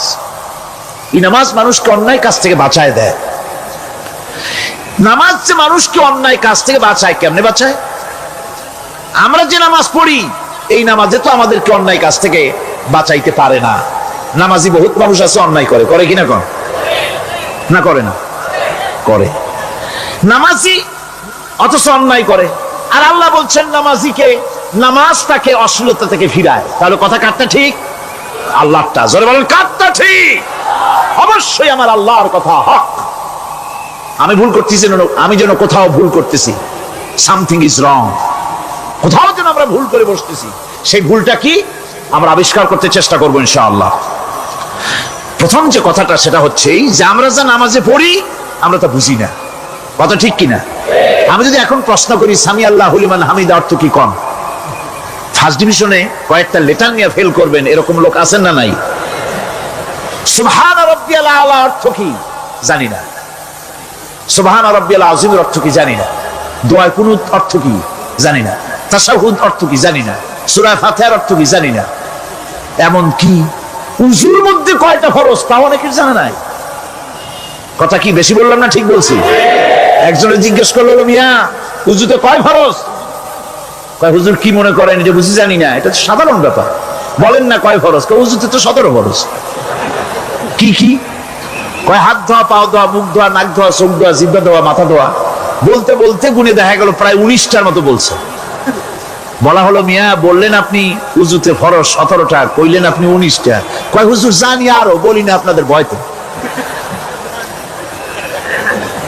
উযু জানে না, নামাজ জানে না, তাকে এই নামাজ কেমনে ফিরাবে অন্যায় কাজ থেকে? কথা বুঝতে পেরেছেন? নামাজে কি পড়ি? নামাজে দাঁড়ায় গেলাম, আল্লাহু আকবার অর্থ কি? চিল্লায় কন না আল্লাহু আকবার। এরকম না, মুসলমানের মতো গলা ছেড়ে দিয়ে চিৎকার দিয়ে বলেন আল্লাহু আকবার।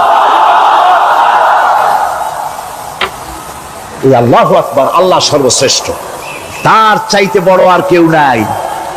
এই কথা দিনরাত 24 ঘন্টার ভিতরে শত শতবার বলি, একবার দুইবার না, শত শতবার বলি আল্লাহ সর্বশ্রেষ্ঠ। এই কথা বলার পরেও মনের মধ্যে অন্য কেউ বড় হয়, আল্লাহর বড়ত্ব যেভাবে মুখ দিয়া বলি ওইভাবে কার্যত পালন করি না। নামাজে আল্লাহু আকবার বললাম, এরপরে সানা পড়লাম, তারপরে সূরা ফাতিহা পড়লাম। সূরা ফাতিহার ভিতরে যে সমস্ত কথাগুলি বললাম সেই কথাগুলি বুঝি না, কি বলেছি তাও জানি না।